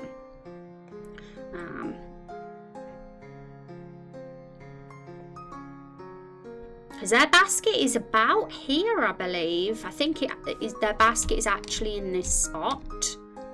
So they could totally easily just jump back in it, slide off the edge, fall, and float away. That could be a really cool escape route for them. It was somebody in the community suggestion a while back when we were thinking of this scene, and I liked it. I don't think we're going to get anything quite as charming as that. So that's what we'll go for. Yeah, so I just wanted to double check that there was a clear cliff and river for that to happen. And as I said earlier, Lakefall at the moment only is one singular map, but in the late spring and summer we're going to be working on making an expansion of Lakefall in these maps here around this first, because there's got to be a section where they do their daily routines, like for example Nigel as the innkeeper hanging all the sheets, the bed sheets out to dry on the washing lines, hammocks where they sleep, for example. There's probably going to be a church here, maybe around this area. A few little bits and bobs that aren't in the main centre of the town. This town itself is far from bustling and far from busy, but there's going to be a few bits scattered around just so it makes it more believable that there's a little bit of a civilization here and a way of life. But that's going to be something I do once the vocable build is out.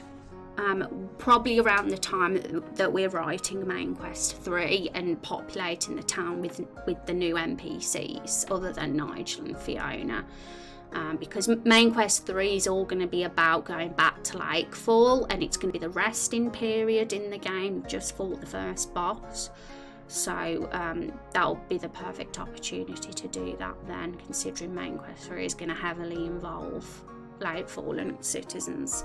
Looking good. Thank you. Appreciate it. Alright, so we'll cross that off now. I just wanted to check the map. It's all good, so we'll get tomatoes. We'll get their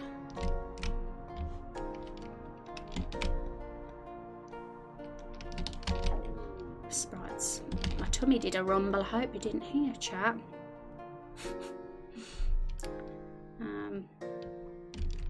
Here we go. So we always put the sprite of the character speaking when we do the dialogue plans,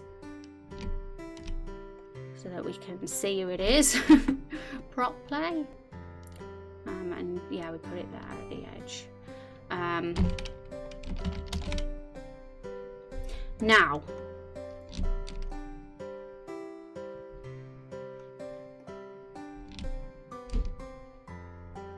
ooh.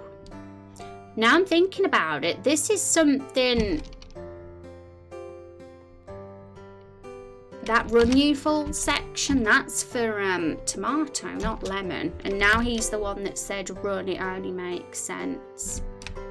And he'd be the one who'd more likely insult people.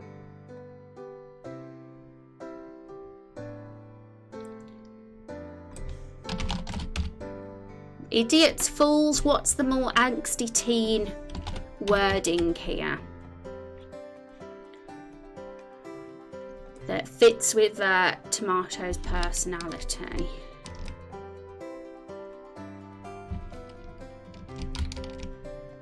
Okay, so, and he'd probably say the same thing here. We'll make the scene go the same way. But obviously this is the one where the dice, so it's not going to end with them escaping and bouncing away. It's going to end with instead. Hope you're ready for some really shocking content, everybody. And brute violence. Hope you're prepared.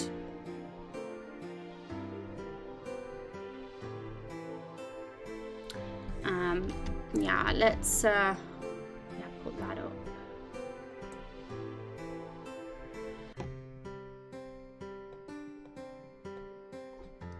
So, how have we got it? So, that's done. Should we cross that bit? Oh, you've not seen The Last of Us. Yeah, we got to make them say something. So, who would say you've not seen The Last of Us? Oh, it doesn't have to be that. They could say something else.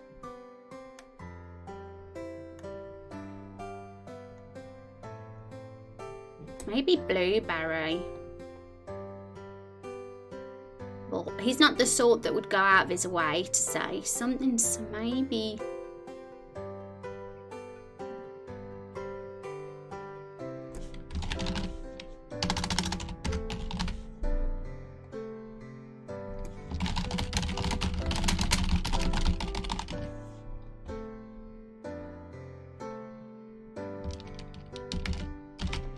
Yeah, we'll break this up a bit. So we'll have that bit first. We could always add a bit more dialogue of the escape if we wish, if we feel like they've got to say more. So that we have more than just Tomato and Plum talking. It's up to us. We feel it needs more.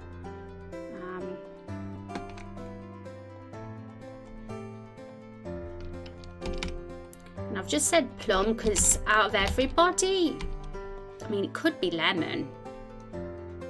Lemon could be easily say that too. So it's whoever we feel out the characters would be more likely to.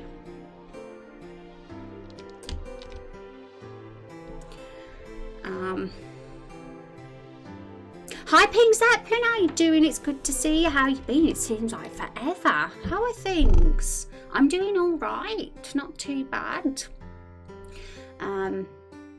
Needs a complete overhaul. I wish you luck, Dave and Van, and hope that the housing in Final Fantasy XIV goes better, because it sounds stressful and I'm glad it's something I've never dealt with. So maybe Blueberry should say thank you for the great birthday party if they get to run away and jump into the basket. Ooh, okay. Yeah, so I think that's good. I would like to fill up the escape option with a bit more dialogue than what we currently have here, because, you know, we want to have some entertainment, don't we? I do think it's charming that they float away using the basket as a bar. I do like that whole sequence, but it would be nice to throw in a bit of parting words. Like, we've got the dying words in this section here, but having some parting words would be good too. So thank you for the great birthday party. Yeah, so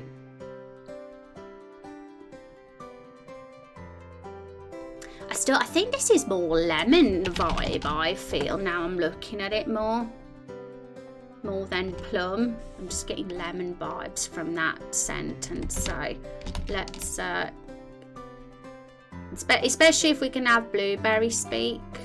Blueberry always has to say something after Lemon spoke, so this could be the place to say it.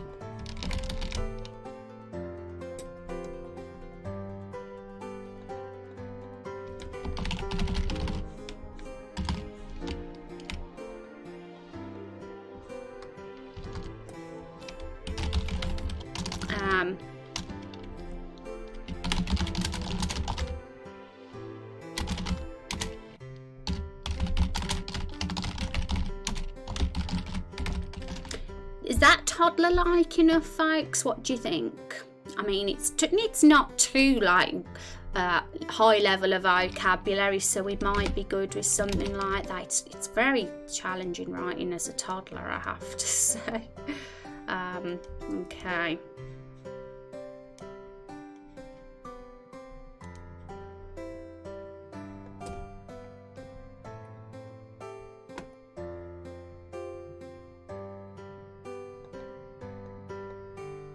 So we could do something like this.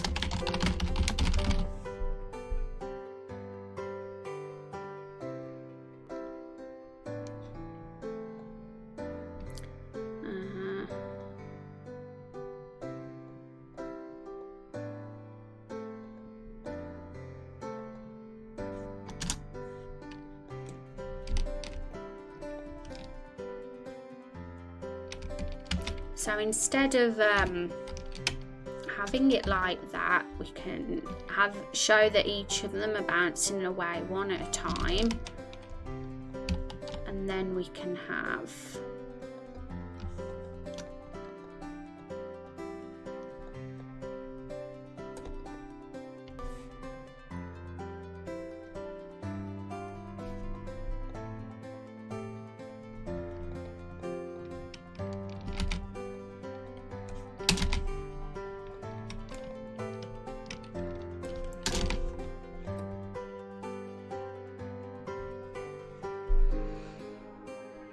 I've been good moved a few months ago and now started my first day of work at a new job. Oh, are you enjoying it? Saw you were live and wanted to stop by real quick to say hi and how the game has been coming along. Yeah, it feels like a while. I can't remember at what point we was on when you was last here. Ping Zeppelin. I am in the middle of actually getting the VODs all organised into a proper, more organised library on YouTube at the moment. I used to just post them where there was just a big massive archive of VODs, but I'm actually like specifically titling them now, and it'll be a better way for people to like find the old streams as well, and what we've and it's just a way easier way to keep track of everything. And I haven't done tons of the videos. I think there's about 60 that have been redone at the moment out the 200 plus. But if anyone wants to know, you feel free to, because it's definitely going to be the place to keep up with the game. Yeah, crazy that there's over 200 VODs now. I need food. Okay, so I'm going to change the wording to jumps away, because that to be consistent with how we did it in the previous scene.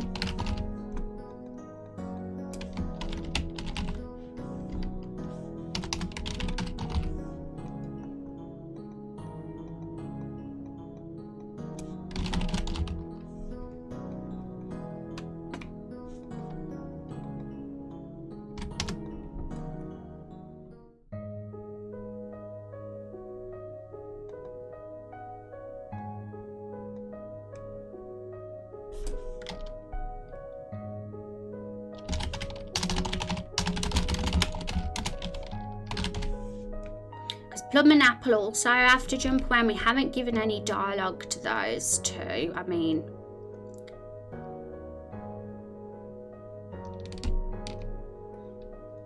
I would like to, but we don't necessarily have to.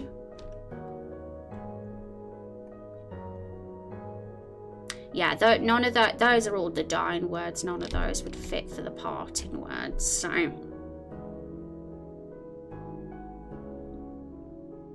for now, what we could do is just have plum. It's a simple thing like that. I've done that in the past when characters haven't spoke. And if we think of any dialogue as the jump word, we can always add it. And then we can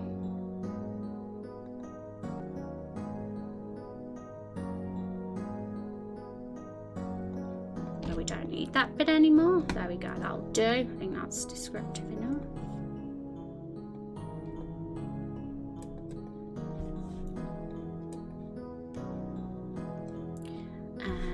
plum is here.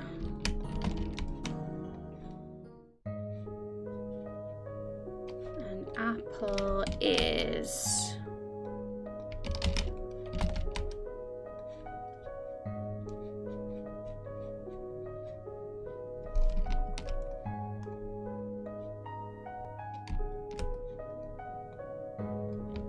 here. That's awesome. Have a wonderful stream. You too, and I hope that the work goes well today. Ping's happy. Okay, there we go. That's all right. That's all good. All good so far. Right, now on to the finally getting this scene done. I wonder if we've definitely got time to get this scene done before the end of the stream. I'm gonna have to get a snack, I think. One sec, folks. Give me a minute.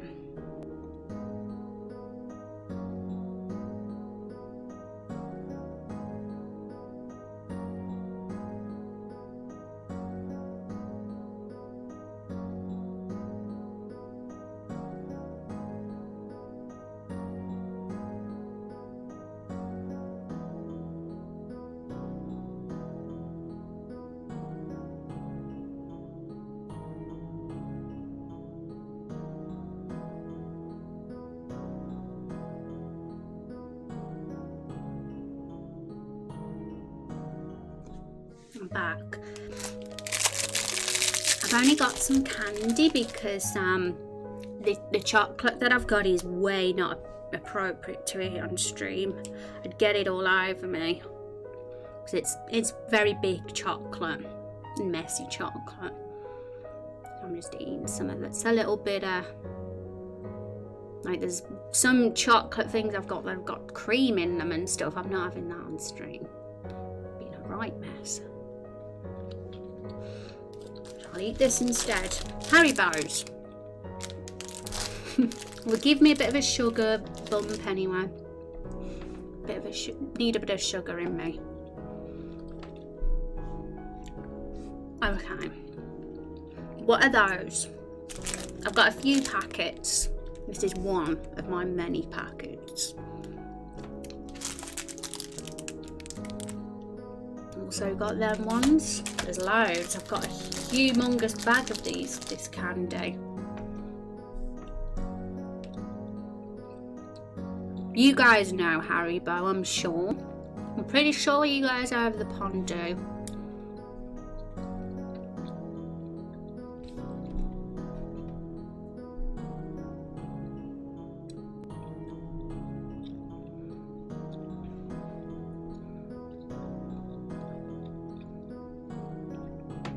Did you see my other words for blueberry? Sea lemon, I was polite. Oh, let me look. I'll go back. Then blueberry can say sea lemon, I was polite. Oh, that's quite cute, isn't it?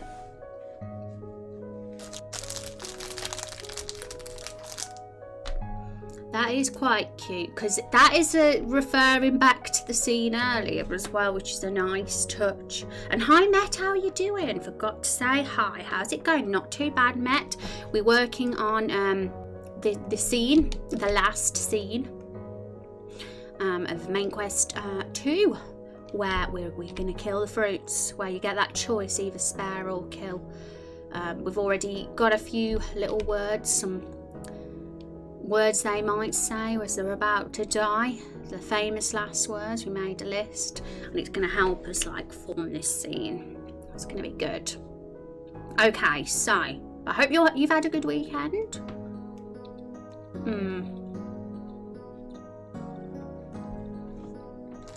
Let's see, because I do like that idea, so I'm trying to think of the scene. I'm trying to vision the scene.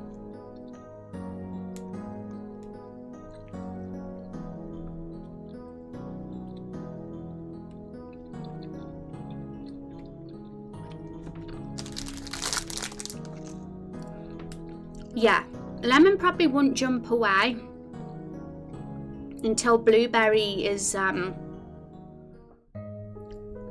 gone with him because he's protective. He won't leave without Blueberry, so maybe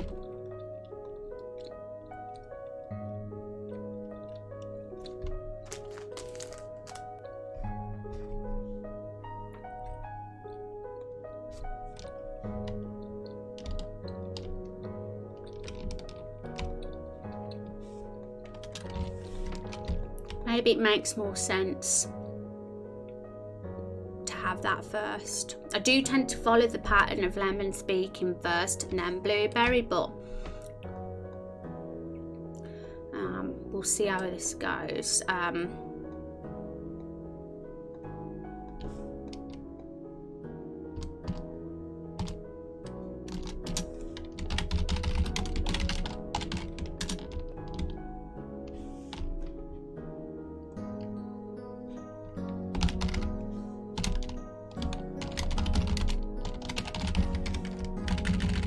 Okay, so it's changed the font, so let me change it to how it's meant to be, which is that one. Okay, so the question I have is, what should blueberry call lemon? Because we kind of are a little bit, there's a bit of a question mark over what blueberry should call lemon. We know that lemon's a father figure to blueberry. Either we can call him lemon. That's the obvious, straightforward one. Either we can call him Papa, so it shows that he's more of a dad. It depends what we want to do, and I'm for either. I'm totally for either, and whatever fits the two characters better, because they're... If we were going to go for the Papa thing, that is also what Oliver calls Hank, and it would be a parallel to that. But we don't necessarily have to do that. We can totally stick with... them just call each other by what they are and their names. I'm up for like discussion about that and whatever is the best and most making sense way to do it.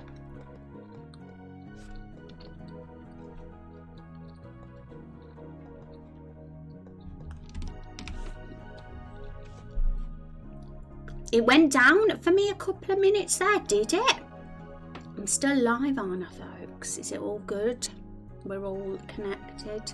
Twitch has been behaving oddly. It's been disconnecting a lot this last week or so for a lot of people. Even when I've not even been online, it's happened twice for like up to a couple of hours each time.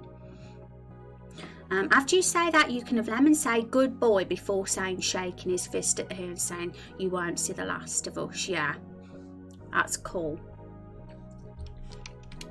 I think that's a nice parting moment, actually, because we've been working on this death scene, really trying to make it have impact, and we've neglected the scene where they get spared. So I'm with you that we need to have that, make that have some charming moments too.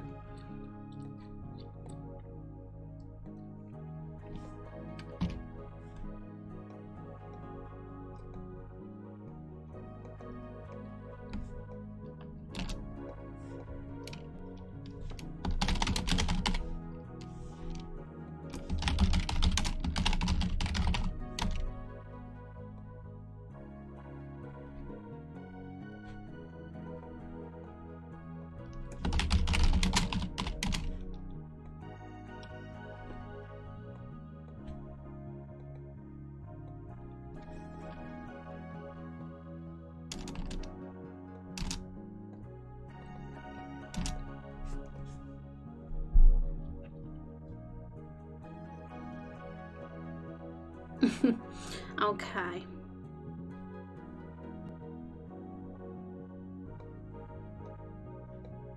I tried to not with Lemon because he's the stoic guy. He doesn't.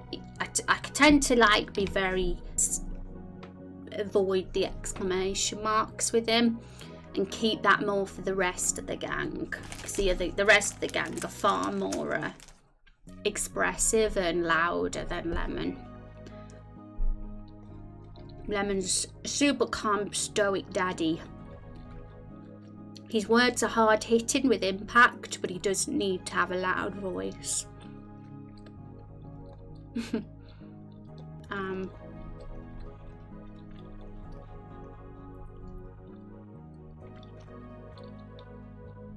Or, you know, we could do it this way.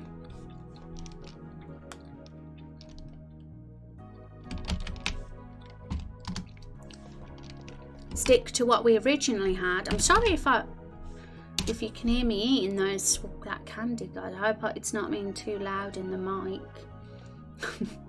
I think it's probably chomping like crazy.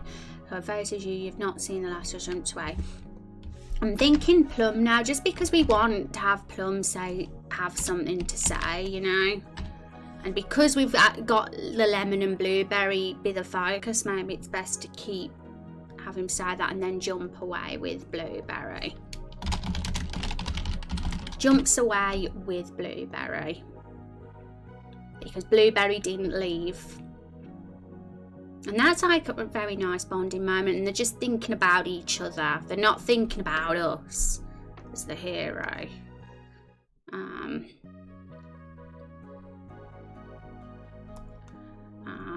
And then Plum can be the one that says that.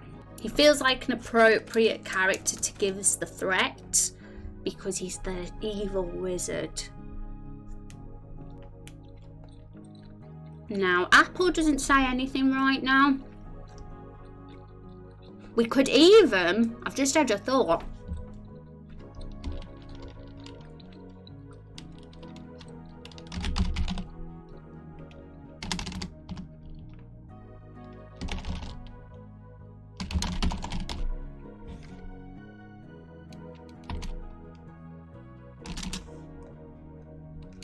Right, Face is you. And his what, you know how he's got that face, like that can't make up how he feels face, that very conflicted face, which I purposely gave him. He originally had a smiley face, right? He could face us, and his conflicted facial expression turns into a smile. And then he can jump away with the smile on his face that he originally had when we first made Apple back in the day. Because he used to be a smiley boy, Apple did, but I changed him because I was like, Apple's meant to be super conflicted as a character, so it's weird if he smiles. We gave him that instead, but it'd be a nice touch if he smiled as he left. It all seems very nice, but it isn't, because they're going to come back with vengeance.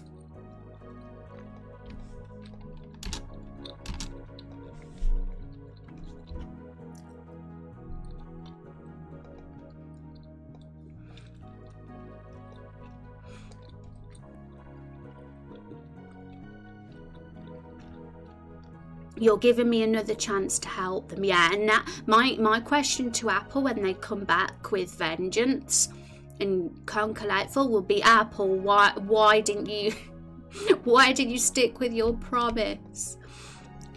Because I'd have that question for sure. Right, he'd say thank you. So what am we doing? That should come after the face is us. So he'll smile. And then he'll say, thank you. We'll turn this text into...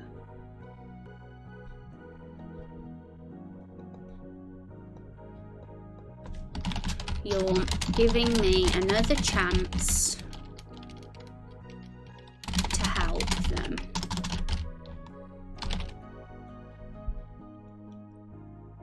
He is the fruit that perishes.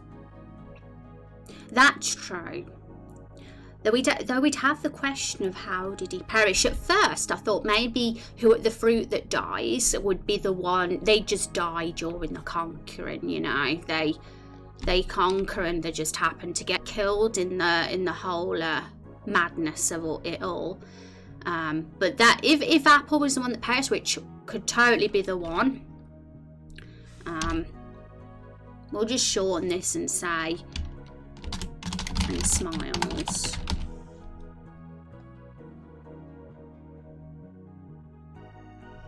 Well, I'll remember what that means. I'll remember that means his expression changes into a smile.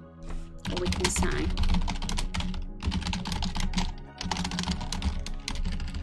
it was a little bit wordy before.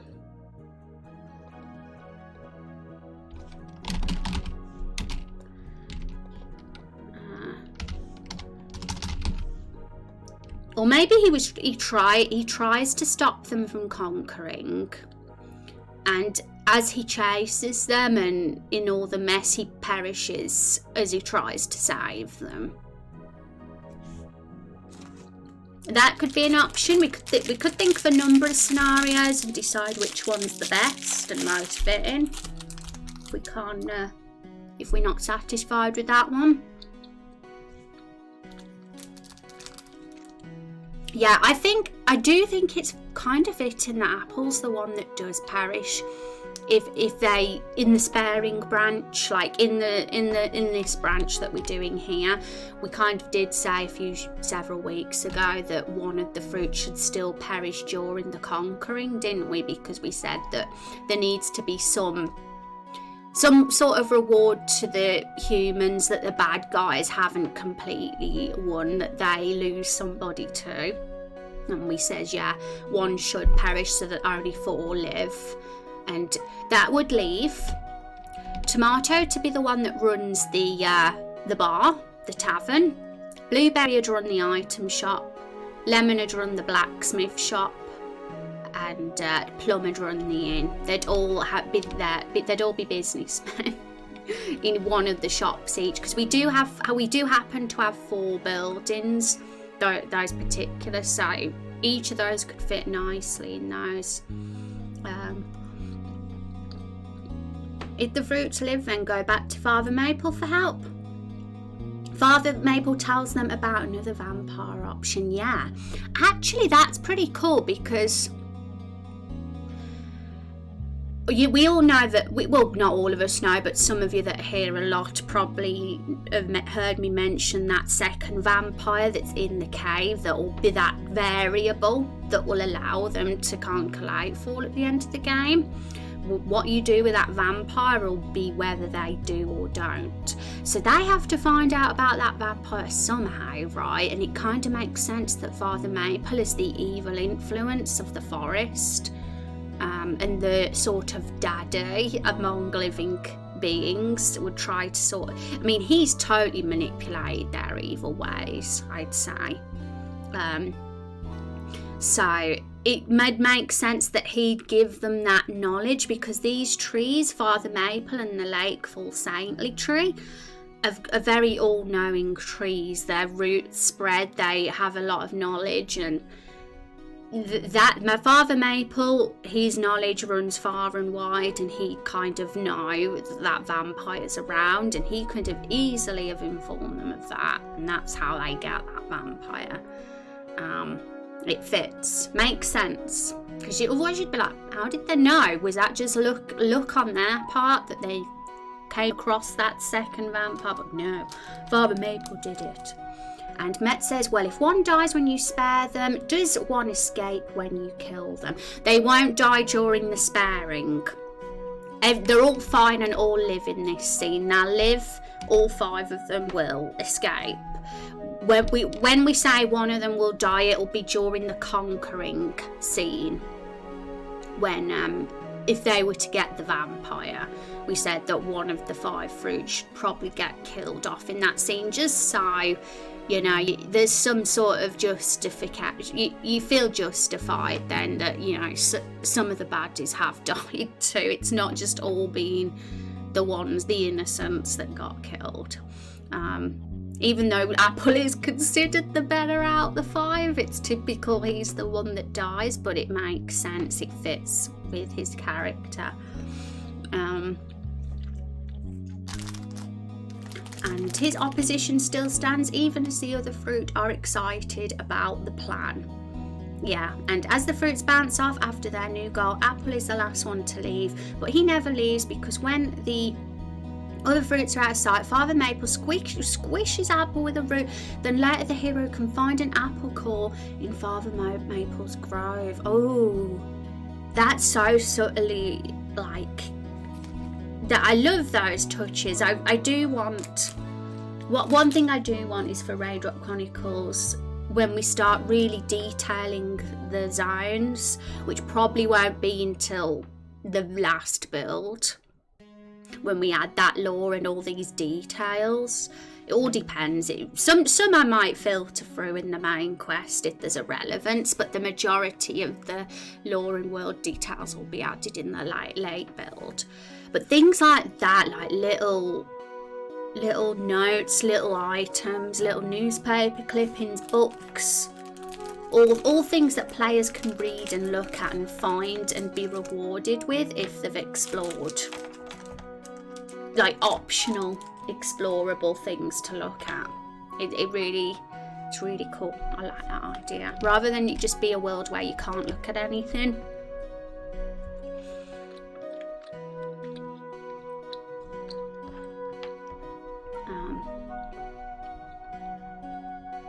And that's interesting too, the idea that Father Maple be the one that kills Apple. Because in a way, Father Maple would be annoyed at Apple because he's the fruit with the good intentions that's trying to bring all the other fruits to the good side, and he'd see that as a threat that's going to affect his plans. So he, as horrible as it is, and sad, you know, I'm all for the tragic, it's good and it fits. Having Father Maple be the one to kill Apple, rather than it be the part of the conquering bit. So we're probably going to have to detail a timeline on the Lore Bible at some point where we can get these events in place just so it's clear.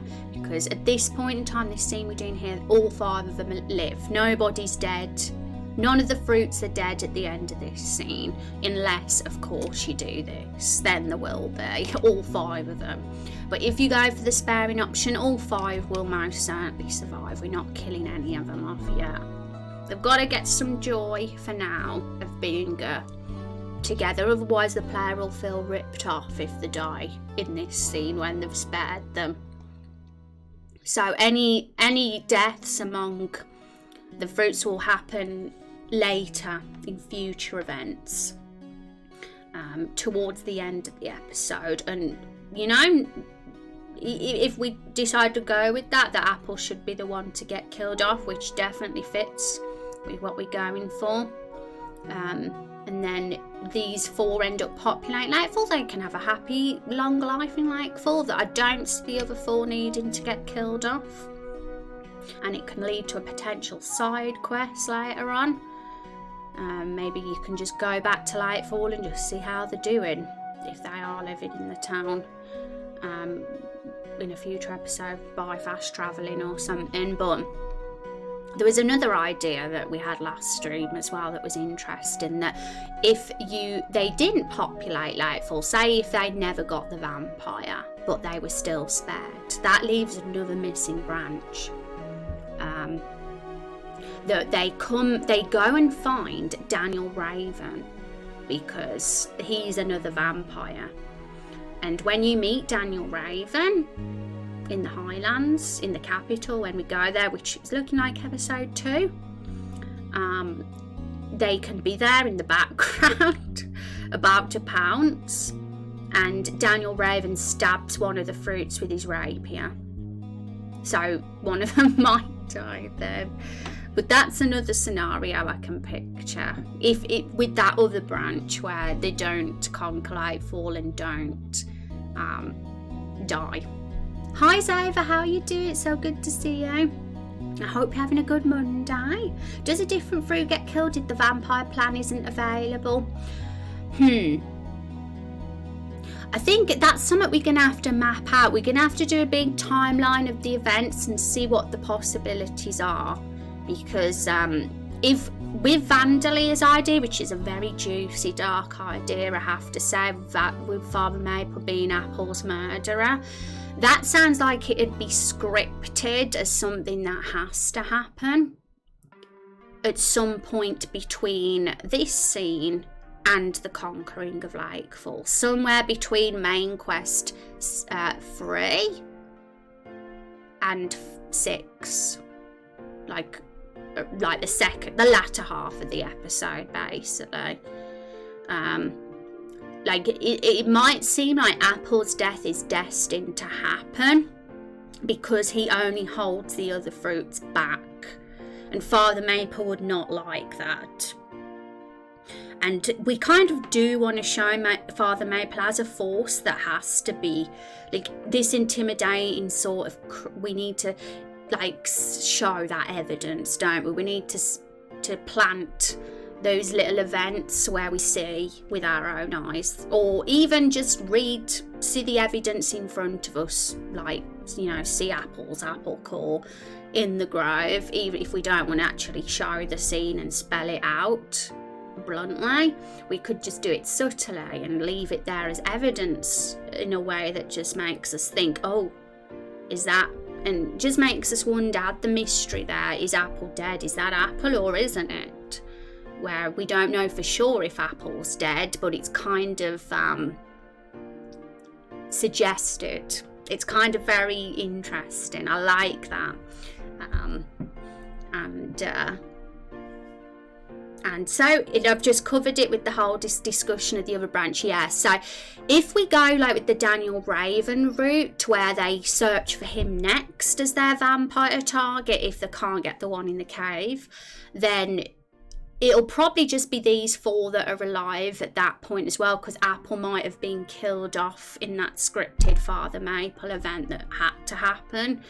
And we'd have to decide which of the 4 is the one that Daniel Raven stabs with his rapier, because Daniel Raven his weapon is a rapier, so it just happens to feel perfect that he just stabs one of the fruits. Maybe he could stab up 4 of them, but if we don't want to kill them all off, then maybe he just kills one. Maybe it's blueberry that dies, or tomato. In fact, it'd probably be tomato, because tomato strikes me as the most aggressive. He'd see Daniel Raven, and being the Leroy Jenkins child, emo boy child he is, he would be right on there, and Daniel Raven would get his rapier out and just stab him. I like the apple core idea. It's very, very juicy, isn't it? Van is a really good storyteller. Like, has so many good ideas. And so if the other local vampire isn't available, one gets maybe stabbed in a later episode when they find a more powerful one. Yeah, for sure. And Daniel Raven he's no pushover. He'd be a higher level of vampire, not feral like Violet is. And he's the definition of a posh boy. And he would be able to fight. I'm sure he's well trained with that rapier. So he could, the fruits would not get him, put it that way. He'd deal with them, no problem. So folks, we have done the spare branch. It's a good point at this point in time. I think I'm satisfied with that for a first draft. This is all in the Lore Bible, folks, so if you do, it should be updating in real time, so you can always check it out and look. I have left a bit of a gap here because I am assuming we're going to fill in this before we get the choice with a few last dying words. We'll fill a few in and have a bit of conversation there, but we can fit some last dying words in this kill the fruits branch as well, so we'll get that in now. So this looks like it's going the same way as this one. We're going to have Tomato say the same thing, run you fools, but instead of it goes down differently because he's not going to be able to jump away this time. So what we'll say is you, how have we worded this?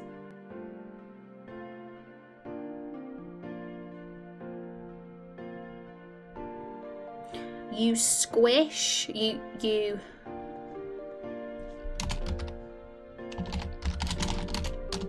get your weapon out and squish Tomato.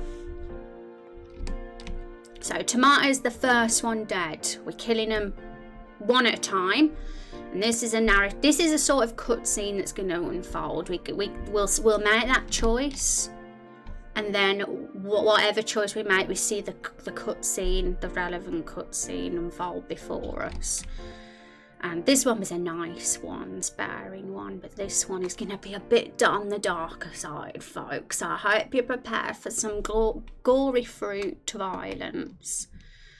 You get your weapon out and squish tomato.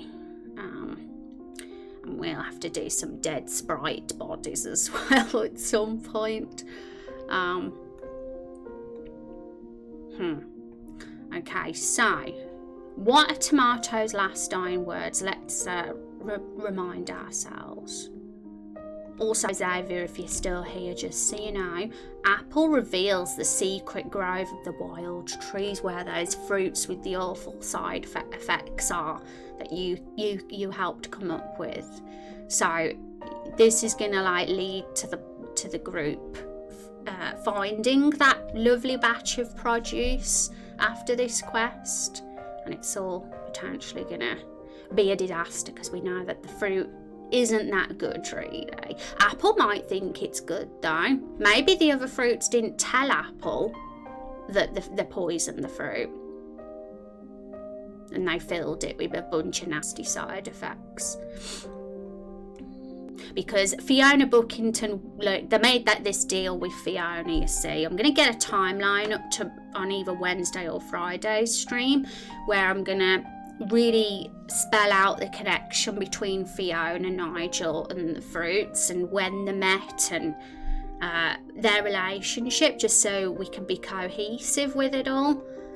But for sure, we'll understand this more because it's going to become a bit clear to us that they have information, and we'll be like, secret grove of wild trees, and we'll pass that on to the NPCs when we go back to Lakefall.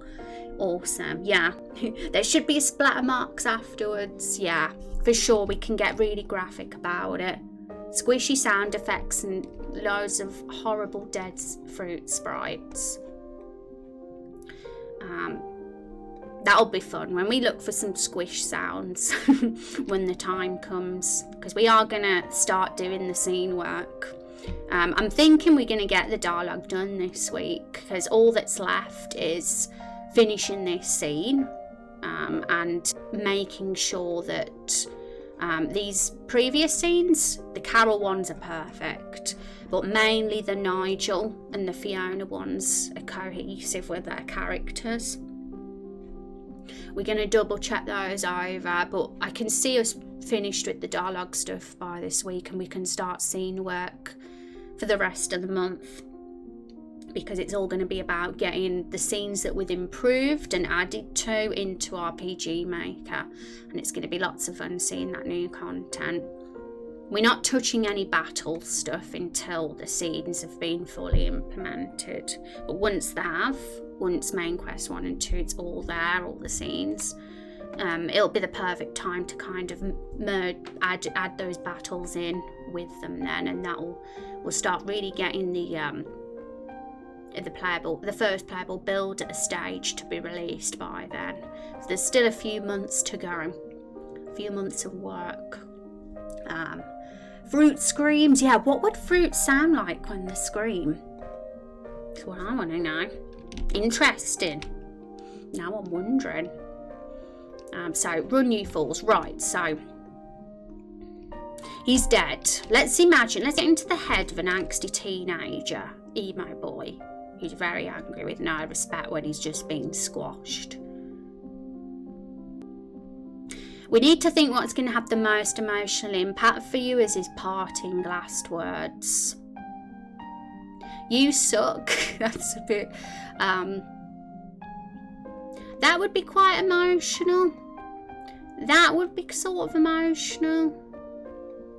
The haunting thing could be emotional even. I'd say it's up to us which one we want to go with, but on this list, but I'm kind of drawn to the ones that are the most emotional for Tomato out the bunch, which are probably those 3.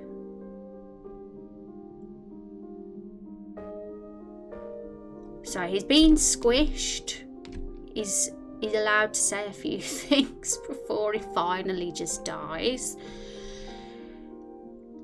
The I'm not gonna die as well, you are dead, Tomato, and that could be quite strong because he said that and then he just closes his eyes and he's dead, and it's like sad. But you know, We'll say. Hi Vagabond, how you doing? So good to see you.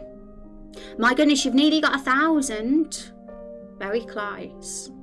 Going good, Vagabond. We're right in our last scene of main quest 2. We the antagonists, these fruit antagonists that we've got are saying their famous last words. They're just being murdered by you, and we're writing their deaths now. Their death scenes. It's very gory. Lots of fruit gore. Most teens really think they can live through anything. Yeah, so I'm thinking I'm kind of drawn to the I'm not gonna die one, because he really doesn't believe he is, like you say. I think they can live through anything. But so let's go with that for now. We'll see how this goes if we oh, hang on, what am I doing?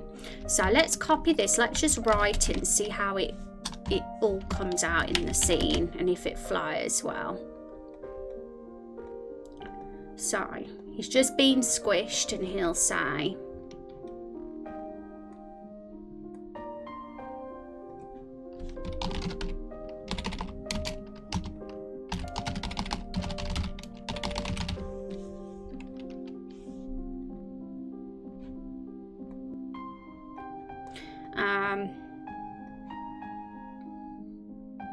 yeah, the capitals is what I'm wondering about. I've not used capitals in any of the dialogue in the game yet. I tend to use italics for emphasis in my dialogue, so I'm not sure how to go about it yet. I wish I never crossed off those TV tropes examples now with the Final Fantasy 14 ones, because I kind of want to see if they had any. But we'll put it there for now. We can always change it if we feel it's a bit much.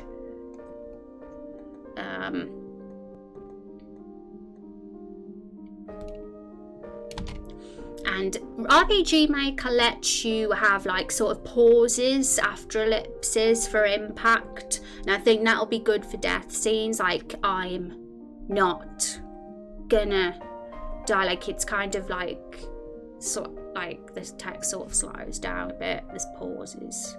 So and then finally closes his eyes and dies.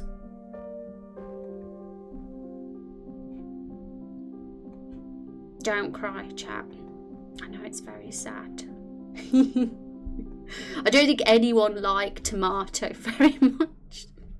Was Tomato anyone's favourite? I mean, I might be saying no one liked him, but he couldn't be people's favourites. Anyway, let's see what chat says. So how about this one? I can't die, I'm invisible. Wrote it above. And we will see him actually haunt the hero by Tomato. Yeah, that's an interesting one too. If we wanted to go for the haunting line, then we could. Don't forget, we have a chance here to insert some more last final words, because this isn't our only opportunity for them to say something. If there's anything else we want, we can put it here in this scene, the scene before you make the decision. And I think that's going to be pretty important, because what they say here before the decision will help you make your mind up whether you want to kill these guys or not, because they might have said something that'll make you think, well, I feel bad that, after they've said that, so I'll spare them. But it could work the other way around as well. So I actually think the whole I can't die bit, invincible, I really like it, Van. But I'm thinking, it could really work and make it effective.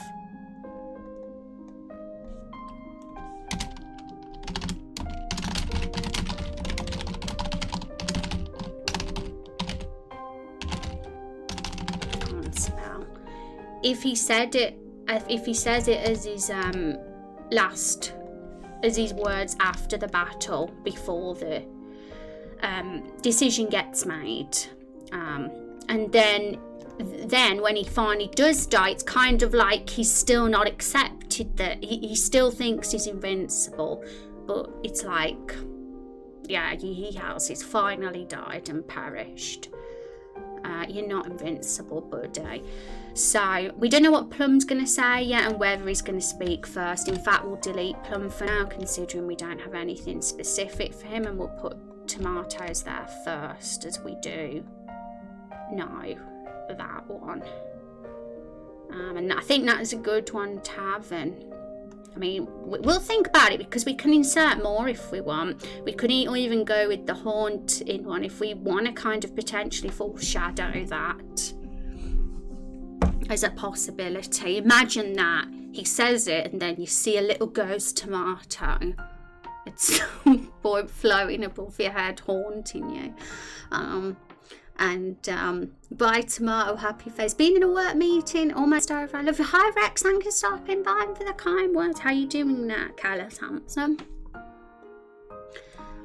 Well, again, later episodes could lead us to a place where ghosts get summoned, or even to explore some kind of underworld afterlife plane of existence. Yeah, so it all depends, like, I mean, with our afterlife lore, whether it's going to allow that to be a thing. That's something we'd have to think about, but I do like the thought of ghosts.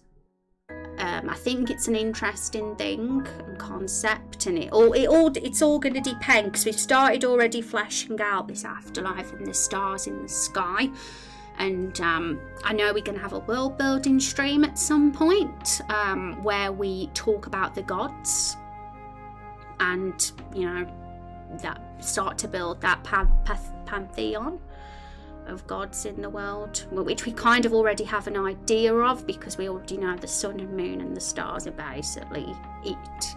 But we can think about them in a slightly more specific detail at some point in a future world building stream, and then we'll be able to like decide what concepts of death and afterlife we'll be able to explore, and what ones are kind of not available because of how the law's being built. So that'll be something we can think about too. But it's an interesting one.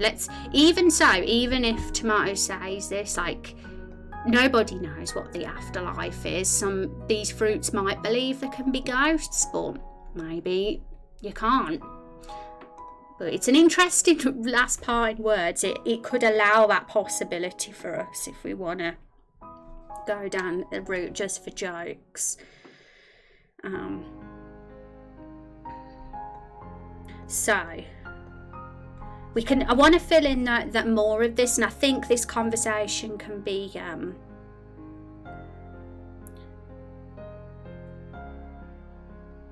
we can make this even longer if we want. We don't have to just use this space here. We can have a bit more banter going on.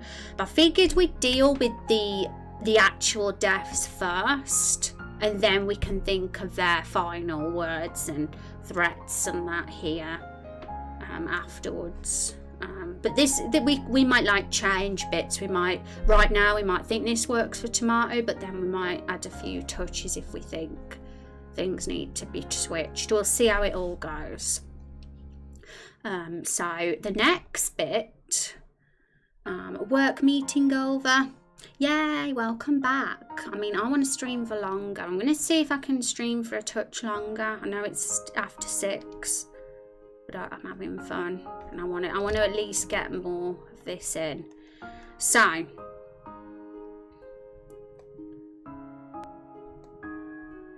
Tomato is the first dead. We've succeeded with that now, and then the next one we says he's going to be dead is Plum. The thing is, I suppose it makes sense for Blueberry to react to this squished tomato corpse first. Doesn't necessarily mean that Blueberry has to be the next one dead. We can deal with Plum's death after that, but he does need to react. So we're going to have that now.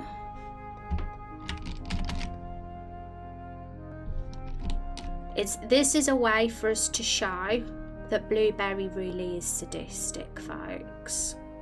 But it all just comes from a place of innocence and not really knowing the extent and severity of death. So let's do it.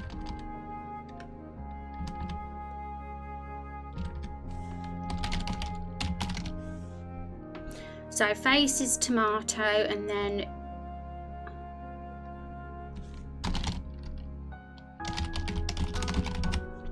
face is tomato squished dead corpse.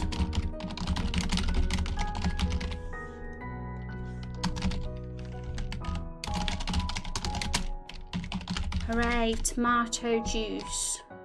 Blueberry is not very sad at all, is it?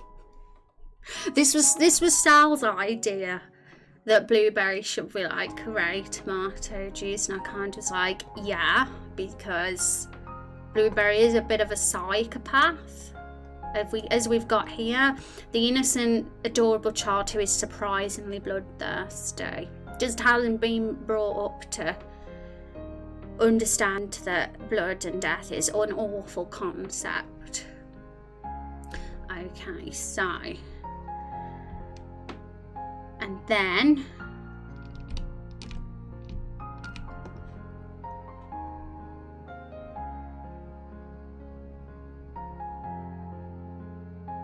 he can turn around then and say that, but he could also say that.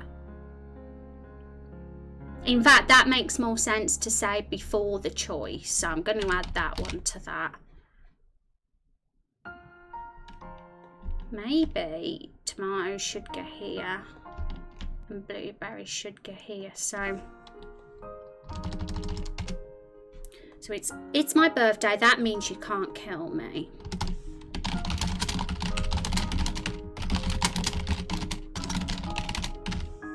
I feel like each of them at least have to say something, one thing each, before you get the choice. But we'll be finishing this scene at the first half of Wednesday's stream. And then the second half of Wednesday's stream, we'll like do the second half of the stream when Carol, because Carol will, as soon as the fruits are out the picture, Carol shows no hesitation and immediately tells Violet to finish the painting, and then we'll have the hero give Carol some real talk. You can scold Carol for being selfish. You can point out that even the fruits, as evil as they were, still called them humans, not flesh bags, and you kind of really tell for Carol off. And we've got a lot to go still, but we're not going to think about the Carol stuff or the Violet painting stuff until we've dealt with the fruits. But I think we made a good lot of progress today, and I think like the first half of Wednesday's stream, we could easily get this death scene completely done and these what they say done, because we're not going to finish all of it today. And then we can move on to the Carol reaction if we want. But I also want to do the timeline. Let's just give it a title, because there's something else I want to do in between this scene. Timeline of Lakefall citizens, and all that is to just give a summary is like the way we're going to connect the fruits and Nigel and their relationship. My throat feels a bit weird. It's probably my turtleneck. It shouldn't be like. And do you tell off Carol if you're a bad hero? Now let's go down to our notes. I'd say you'll probably have a choice. Where is it? So we've got, you can scold Carol for being selfish. So I think what we'll do is we'll have a choice with how we can talk to Carol. There'll be a softer approach and there'll be a really harsh approach. So you'll get the choice out of one or the other. That's how we should do it. You look cute in that tan. Thank you. Appreciate it. Okay, folks. So where are we?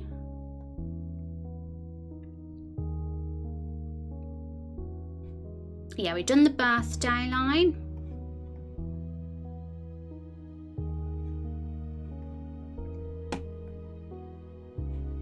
So we said that Plum should be the next one dead, and we've got 2 lines here. Why am I so cold?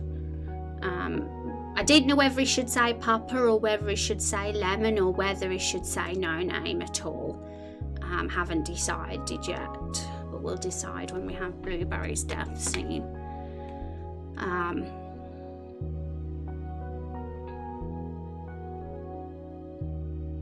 Now maybe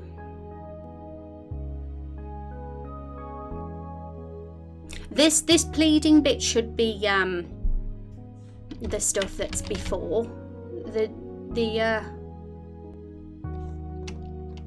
the choice, so let's get that in first. So no, please, we're sorry, can we make a deal, anything?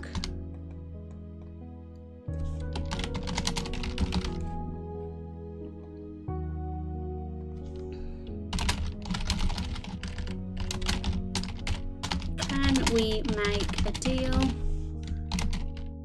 anything?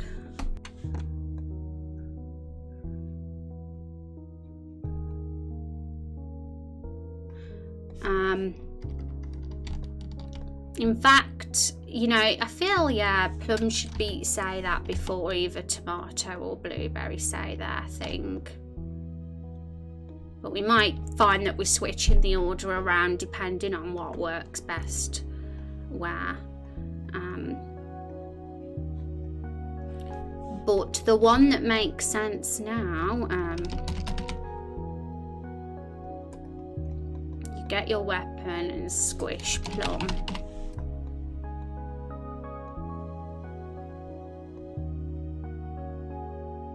Now, I mean, we could, originally we said it would make sense for you just to kill Blueberry at this point, especially because he's the one that's like reacted, but we kind of, I think it'd be cool to have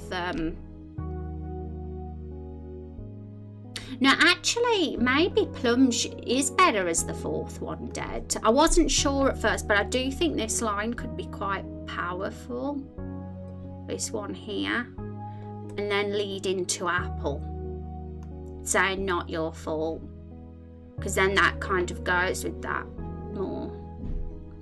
So actually let's try it as that.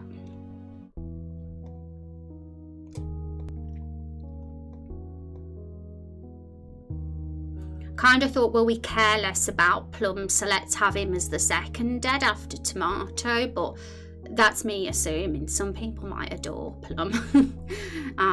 Okay, so just because I care about Blueberry and Lemon doesn't mean others do. Some people might favour the other fruits, so I can't put my assumptions into the scene. So squish Blueberry, we'll see how this goes, only because I do think there's more of a connection with Plum and Apple being the last ones dead. Their dialogue will flow well.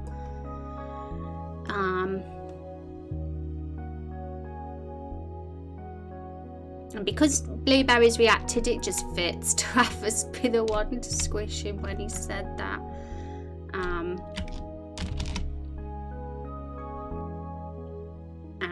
Or does the bad hero even care if Carol is a jerk? I'd almost say that the bad hero and Carol have this like really chaotic rapport together where they're just completely just a savage to each other all the time.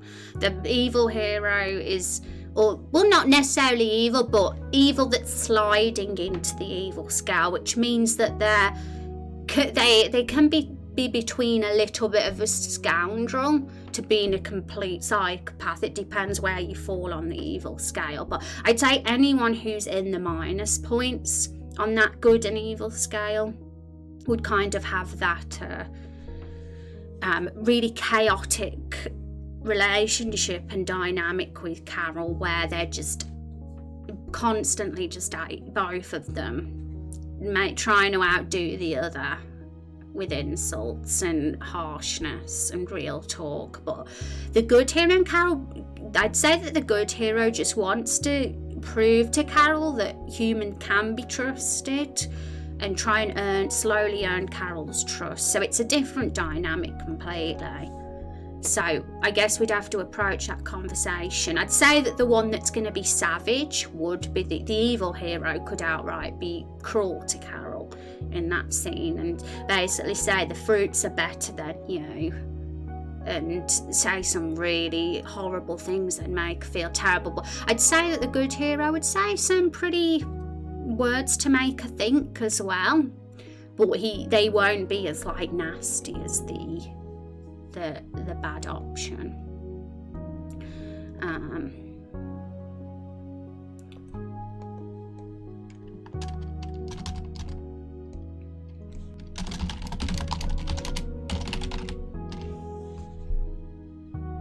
So why am I so cold?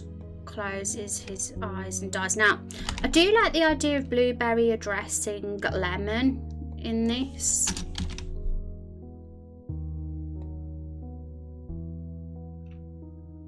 But I just can't make my mind up if I want Blueberry to say Lemon or Papa.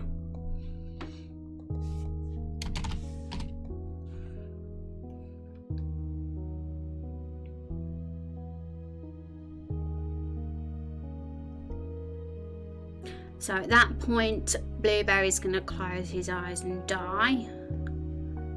And Lemon is going to face Blueberry's body.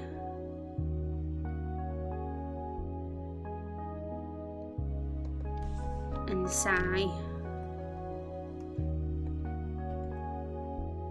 faces.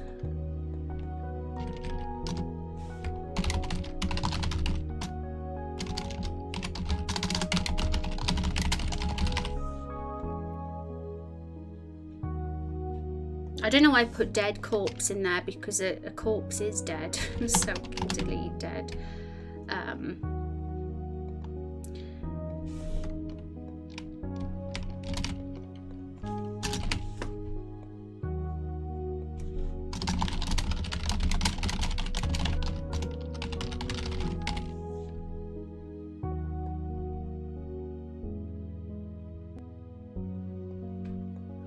Okay.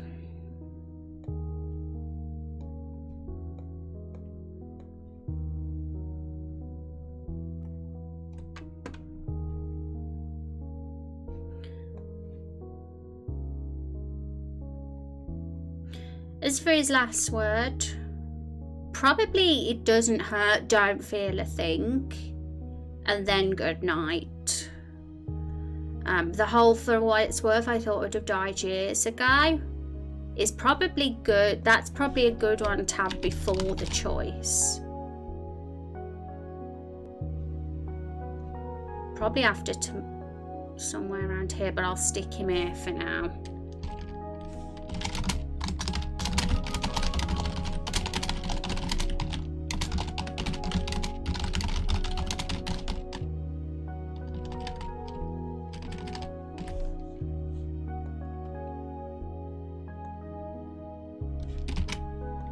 In fact, he's probably better here.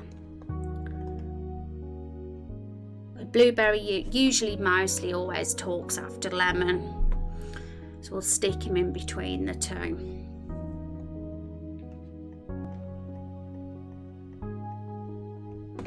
And then at that point we're gonna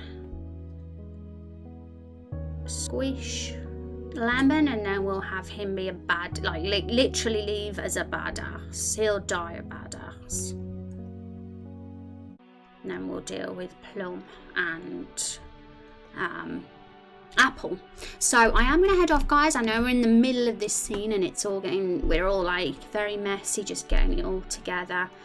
The dialogue tree doesn't look the most perfect at the moment. We've got to make a bit more space for Lemon and just make it a bit tidier. But I'd say within the first hour of the next stream, we can get this part of the fruit aftermath with the battle done and dusted. And then we can either spend the next half of Wednesday's stream doing the second part of this scene concerning the painting and Carol and Violet, or we can build this timeline of a thing that I wanted to talk about, just to kind of make things clear about the events. But I have to head off, and I am not going to raid today. I've got to rush off. But I'll see you on Wednesday, all going well. As long as I don't fall ill, I'm good. But everything's fine so far. There's nobody who's come down with COVID in the house yet. But hopefully that stays that way. And if it does, I'll be streaming on Wednesday. So take care, everybody. Have a good week, and I'll see you all then, and we'll carry on with all this fun. So have a great couple of days, folks, and I'll see you then. Take care. Bye.